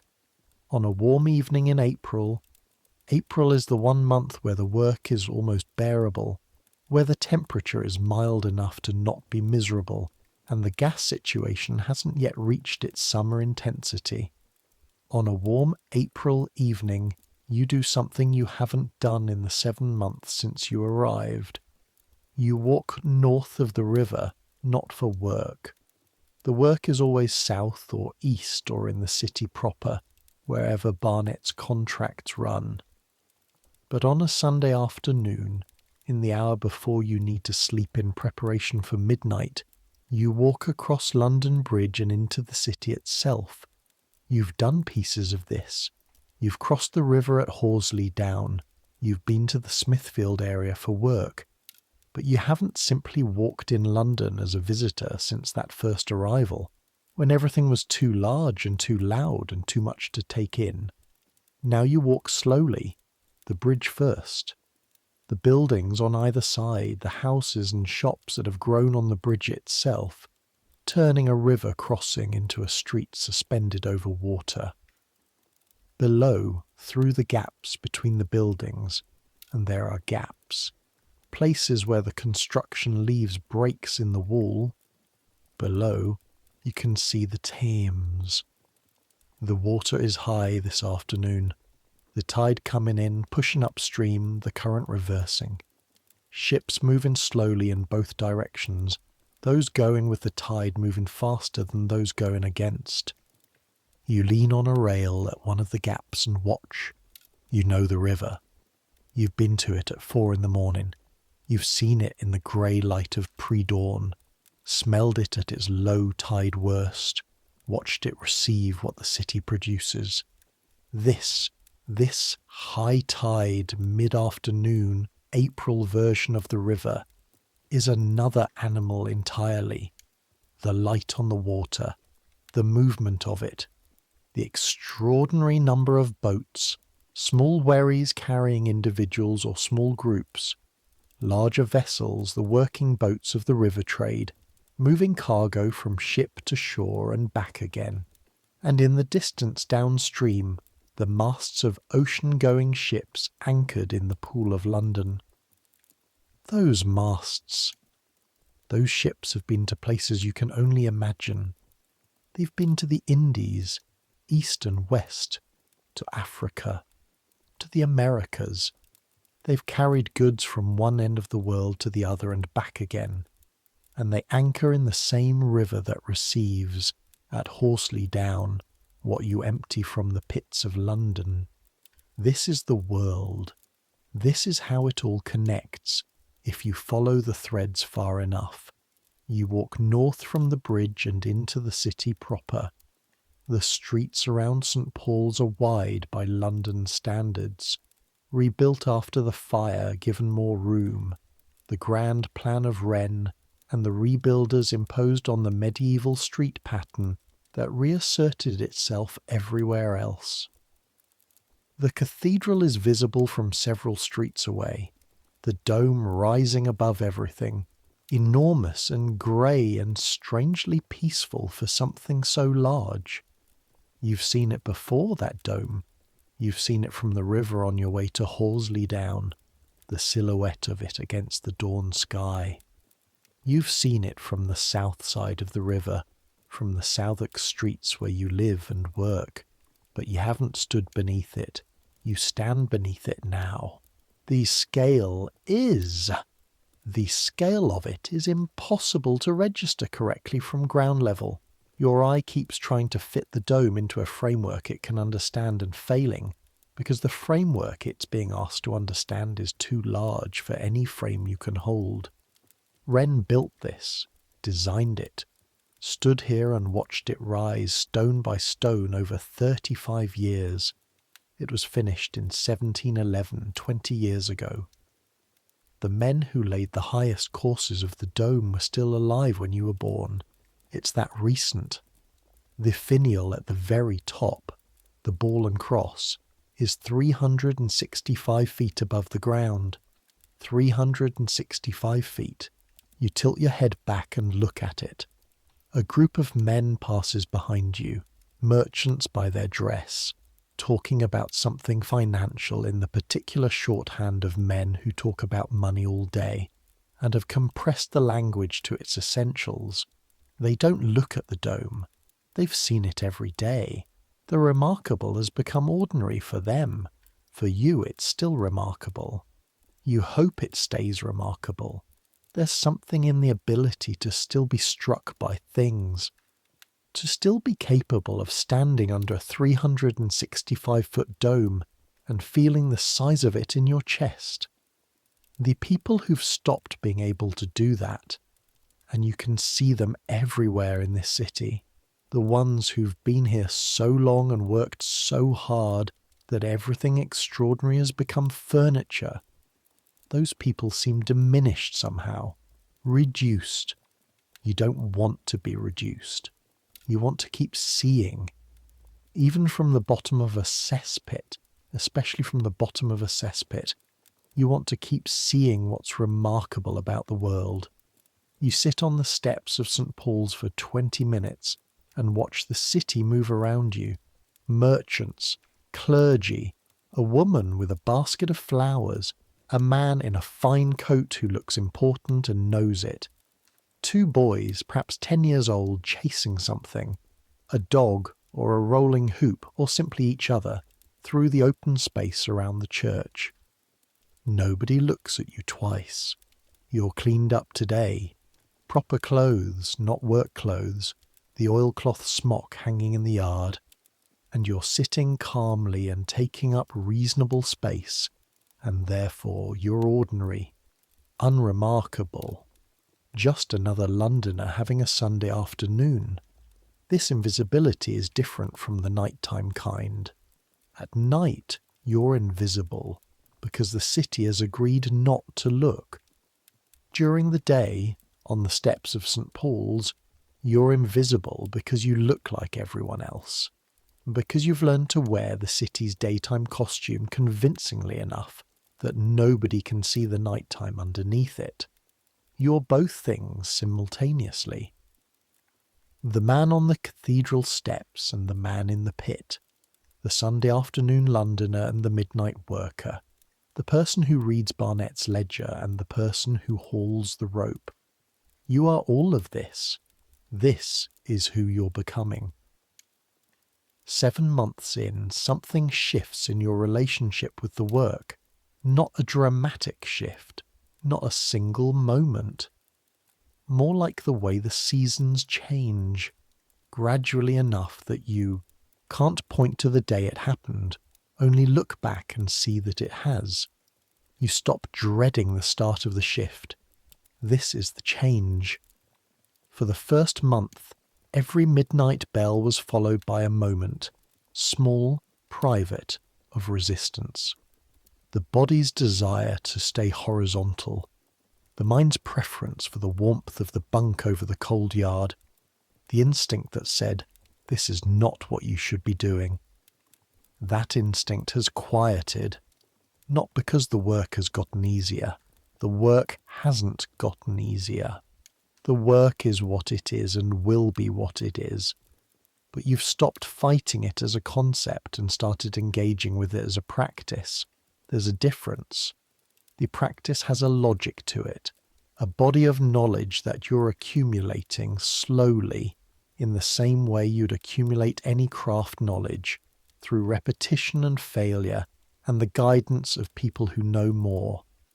Barnett's adjustments for different pit types, old George's ability to assess a gas situation by factors you're still learning to read, Will's technique for the deeper pits, the particular angle of the ladle that extracts more per pass with less effort. This is a trade. It doesn't look like a trade from outside. From outside it looks like something that happens to people who have no options, and some of that is true.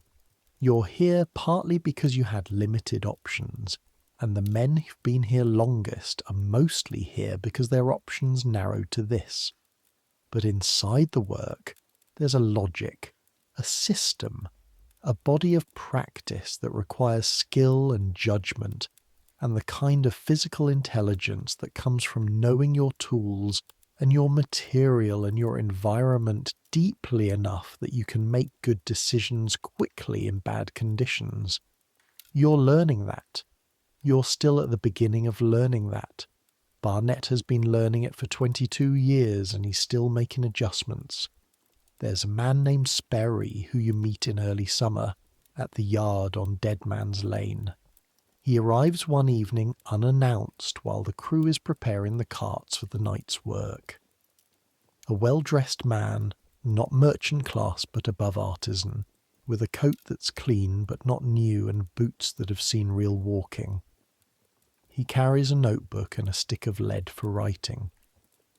"Thomas Barnett?" he asks. Barnett looks at him. "Who's asking?" "John Sperry. I'm a writer for the Gentleman's Magazine." He pauses, reading Barnett's expression correctly. "Not a story about you, specifically. About the trade, the work." He looks around the yard, at the carts, at the men preparing the equipment. About what actually happens. Barnett says nothing for a moment. "Why?" he says finally. "Because nobody's written it accurately," Sperry says. He's straightforward about this, neither apologetic nor aggressive. A man making a professional statement. "There are accounts of the trade, but they're written from a distance. I'd like to write from closer in." "Close in," Barnett says, "means the smell." "I'm aware of that." "Are you?" "No," Sperry admits. "Not fully. I imagine no one is, until they've been here." This is the right answer. This is the answer that suggests Sperry might actually be interested in the truth rather than in a comfortable story about it. Barnett looks at him for another moment. "You can observe," he says, "from a suitable distance. You don't come down the pits. You don't handle equipment. You write what you see and hear and smell. And you don't write about individual households we work for. And you don't mention the yard by name." "Agreed. And you'll smell after tonight, in a way that your good coat will remember for some time."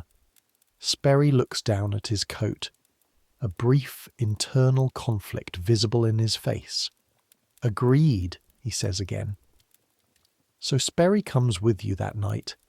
He walks at the back, takes notes in his notebook, which you can see him struggling with in the lantern light. The notations cramped and quick. At the first pit on the night's route, he stands at the edge of the courtyard, a full 10 feet back, and watches everything. He's quiet.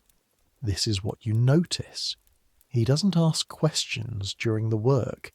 He seems to understand without being told that questions during the work are a distraction that none of you need.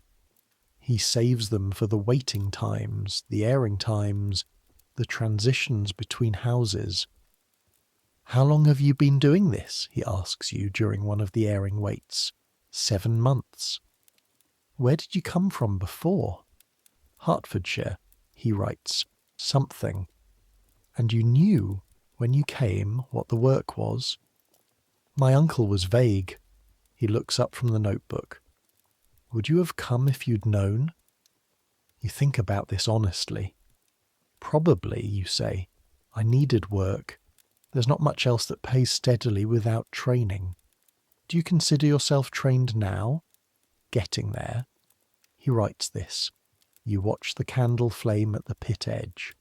"What's the hardest part?" he asks. "The gas," you say immediately. "Everything else. The smell, the physical work, the hours you adjust to. The gas you never stop being careful about, because it doesn't warn you properly. It's the thing that can go wrong so fast you can't correct it." He writes this. He looks at the pit cover. "Men have died," he says. It's not quite a question. "Yes." "Here? In London? In this trade, in this city? Yes. I don't have exact numbers. Barnett might." You look at Barnett, who has heard this exchange and is looking at the middle distance with his characteristic expression of processing everything and revealing nothing. "Some," says Barnett. "Enough to be careful." Sperry writes, "Enough to be careful." You watch him write it. "Will anything be different," you ask, "if you publish this?" He looks at you. He seems genuinely to consider the question. "Probably not," he says. "Articles don't change conditions. They change awareness sometimes, which might eventually..." He trails off. "Probably not," he says again. This is the most honest thing he could have said.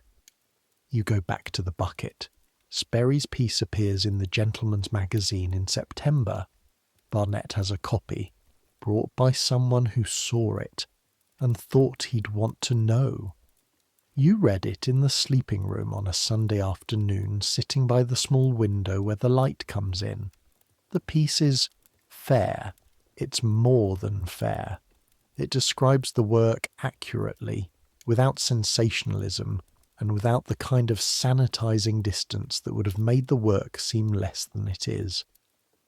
He uses a phrase near the end that you read twice. The men who perform this essential service do so in the hours when the city prefers not to know of them, maintaining by their labour a condition of habitability without which the grandest aspirations of London would be impossible.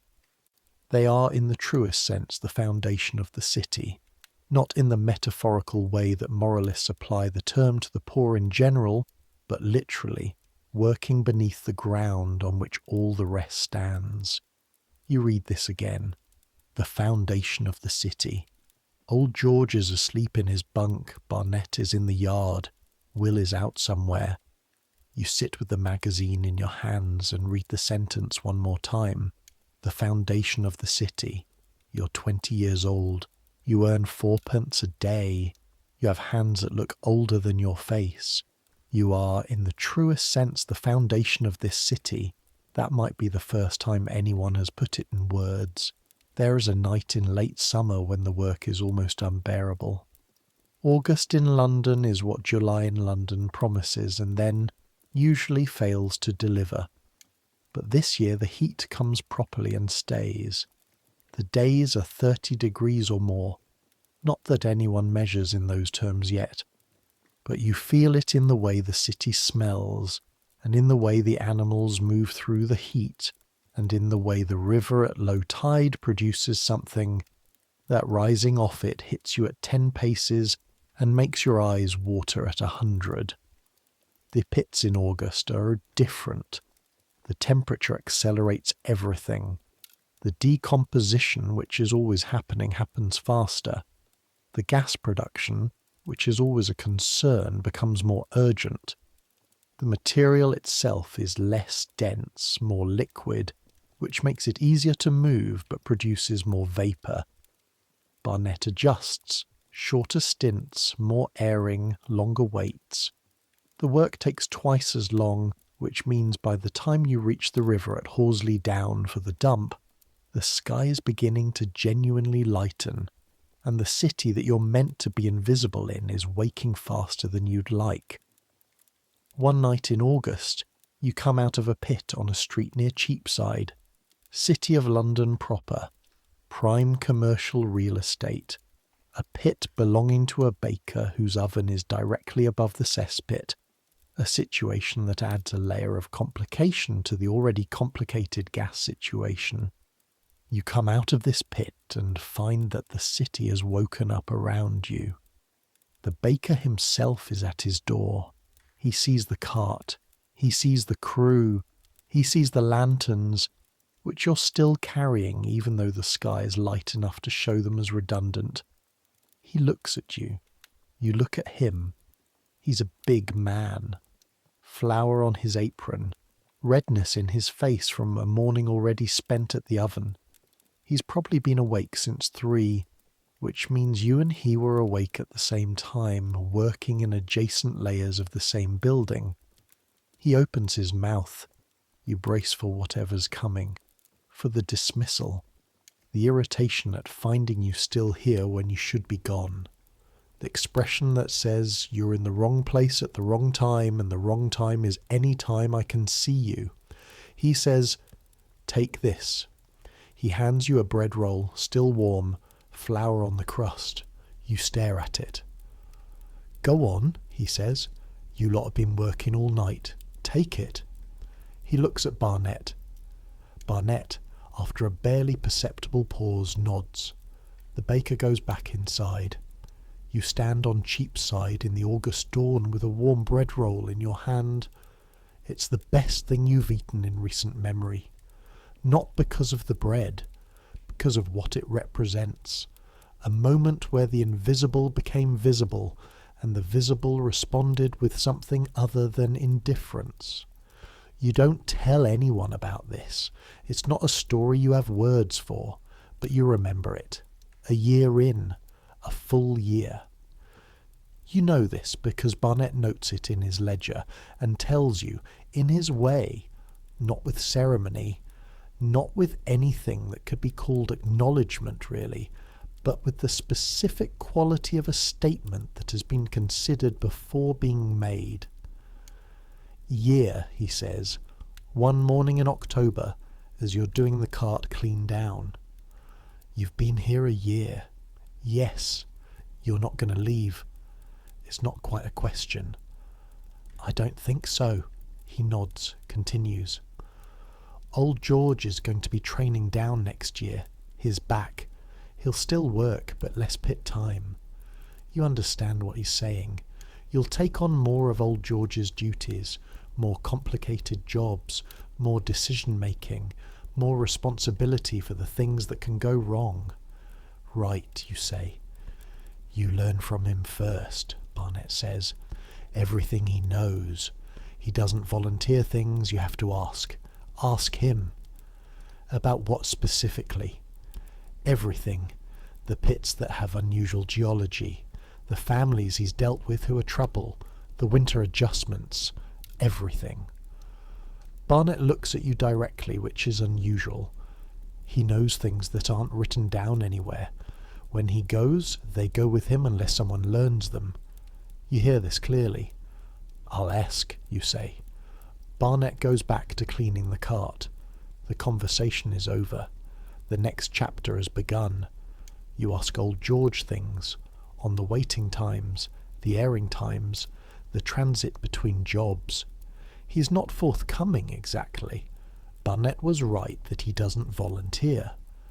But he answers when asked, and the answers accumulate. He tells you about the Bermondsey geology, how the ground south of the river is different from the ground north of it, softer, more prone to shifting, the result of centuries of flood deposits from the Thames, how this affects the pit walls, how the older pits in Bermondsey need more time between emptyings to allow the ground to stabilise, how rushing a Bermondsey job in wet weather is how walls fail. He tells you about the network, not just Barnett's crew, but the whole constellation of crews working the city, the informal routes and territories that have developed over decades, which foreman you can call on if you have a problem, which ones to avoid, who deals straight and who pads their bills. He tells you about the summer of 1722, before you were old enough to be relevant to London, when a particularly bad outbreak of illness, which he connects, matter-of-factly and without any theoretical framework, to the state of the pits that summer, swept through several parishes, and the night soil men were worked to the point of collapse trying to keep ahead of the backup. Men won't pay for regular emptying, he says. Wait too long, the pit fills up, the neighbours complain, and then everyone wants it done at once. Why won't they pay regularly? He looks at you with the expression of a man who has long since stopped being surprised by human behaviour, because they don't see the problem until they can't ignore it. A pause. Same as most things. There's a conversation in December, the 2nd December, which is different from the 1st because you know what December is now. You know it in your hands and your back.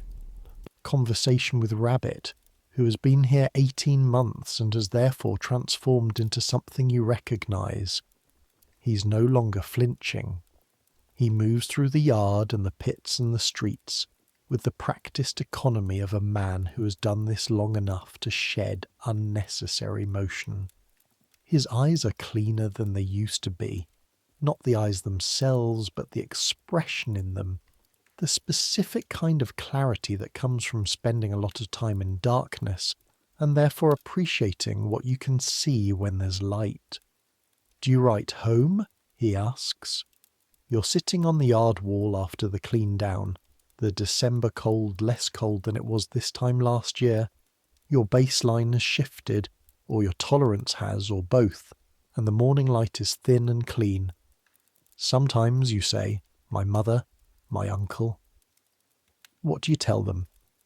This is the interesting question. That I'm employed, that I'm learning a trade, that London is... You pause. I tell them London is remarkable. Do you tell them what the trade is? I told my uncle. He knows. Your mother? You think about your mother. A practical woman. A woman who had 5 children and a farm to manage after your father's illness, and who has never had the luxury of being delicate about anything. I told her I work nights, you say. She knows what that usually means. Rabbit nods. He has a letter from his own family that came last week, which he read in the sleeping room with the expression of someone translating a document from a language they used to speak fluently. My brother asks if I'm doing well, he says. What do you tell him? I tell him I am.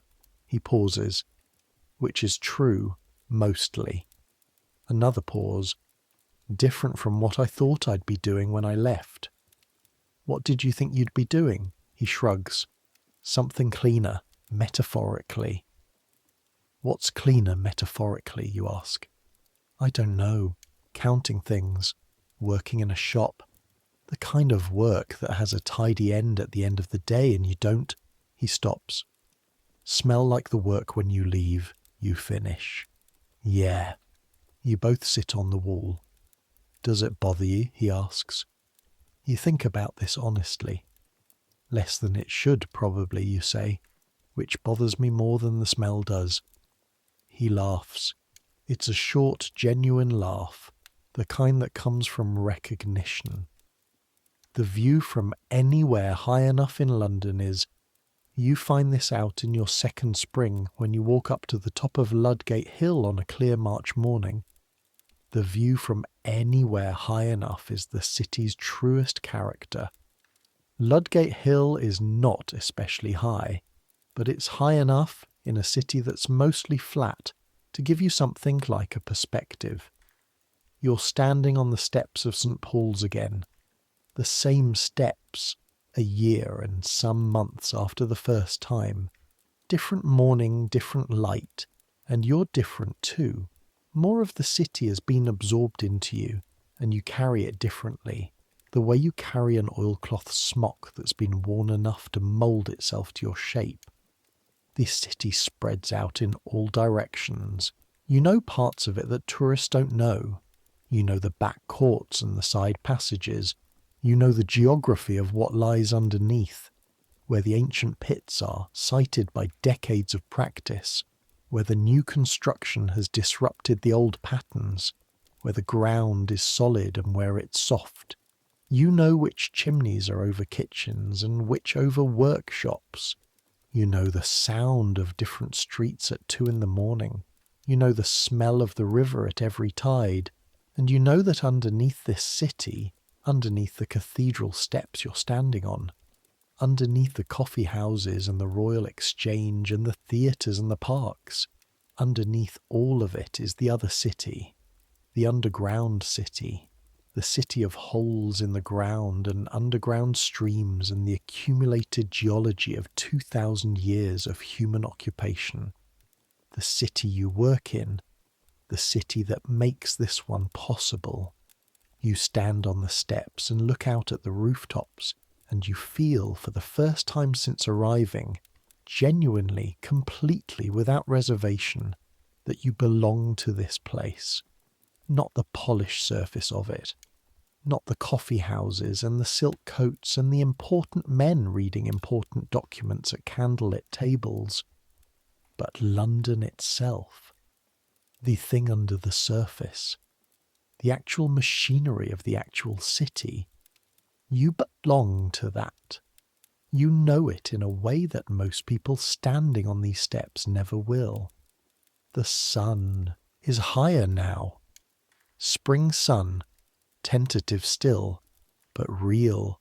Real warmth reaching your shoulders through the coat.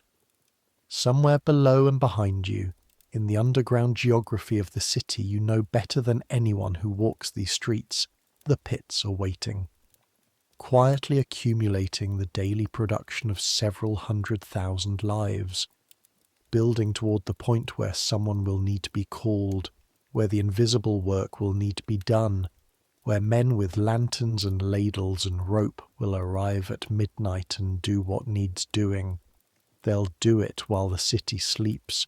They'll be gone before it wakes, and the city will rise in the morning and put on its coat and go about its business of being the greatest city in the world. And it will not think about the foundation, but the foundation will be there. The church bells begin to strike. St. Paul's first, close and enormous, then the conversation of a dozen others spreading outward across the city in waves. Noon. You have approximately 5 hours before you need to sleep. You step off the cathedral steps and walk back toward the river, toward Dead Man's Lane, toward the yard and the horses and the sleeping room with its 8 bunks. You walk through London. You walk through it the way you know it now, not as a visitor, not as someone passing through, but as someone who has been here long enough that the city has become part of the way you understand things.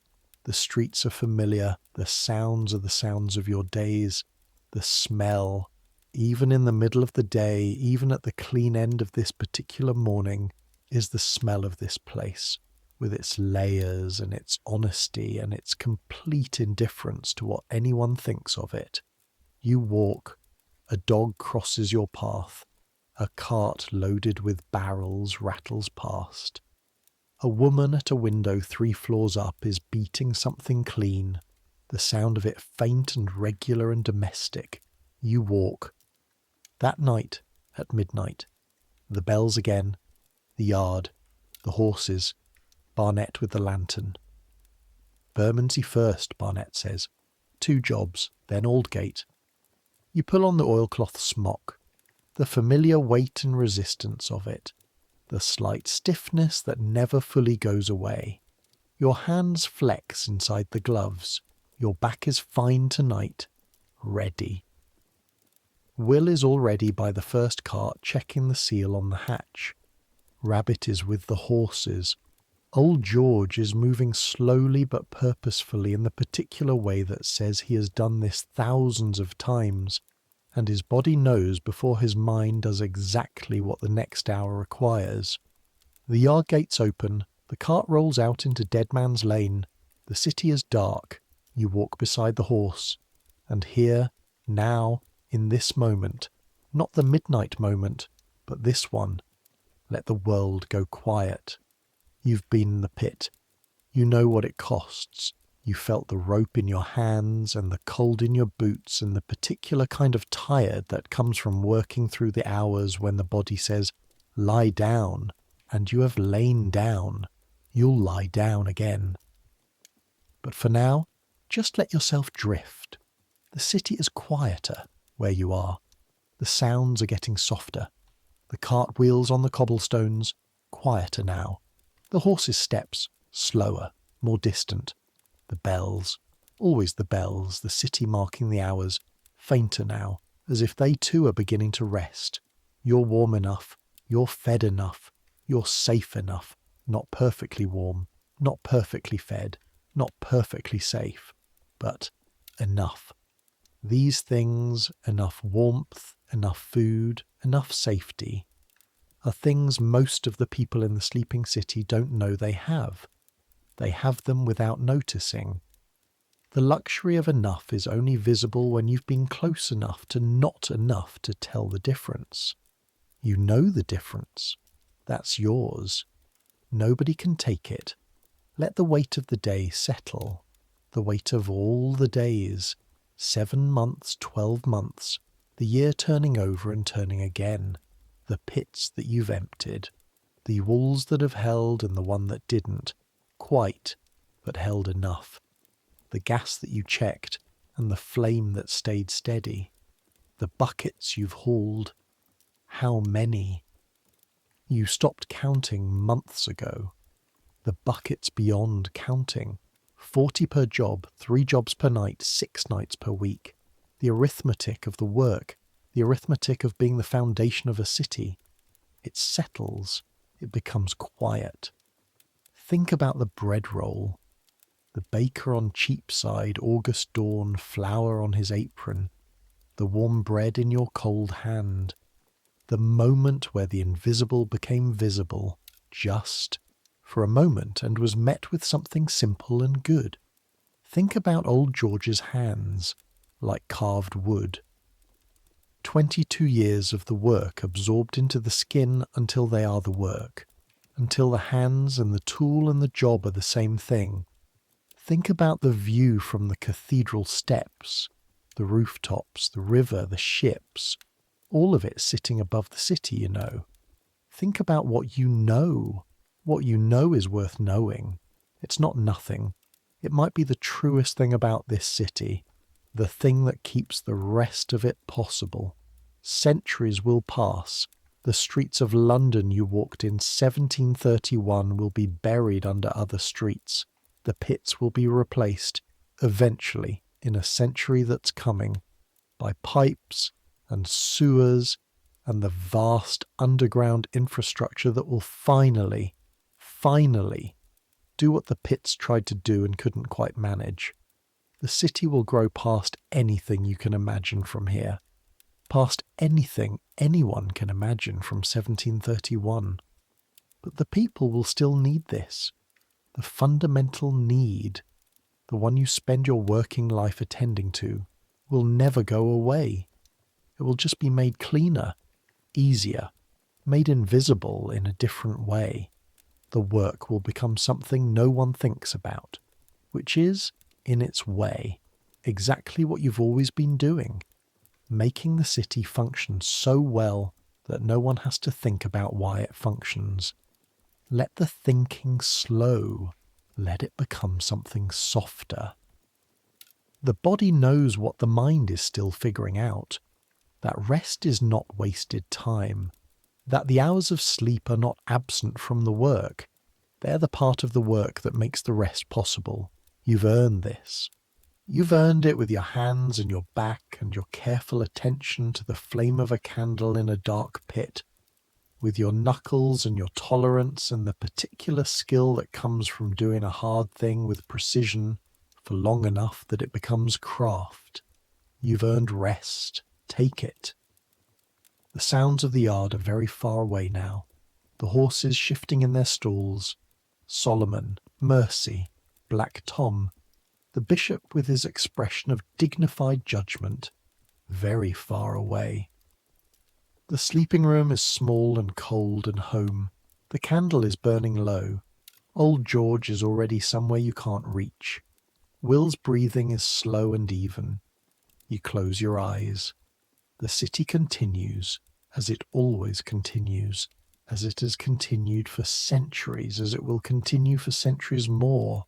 The nighttime city and the daytime city and the underground city, all three of them layered on top of each other, all three of them running simultaneously, all three of them needing what each of the others provides. You are one part of one layer. You are essential.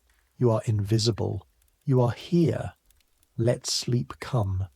Let it come the way the tide comes, not all at once, not with fanfare, but gradually, rising, covering first the lowest places and then the rest, until nothing is exposed and everything is submerged in a darkness that is not frightening but simply rest.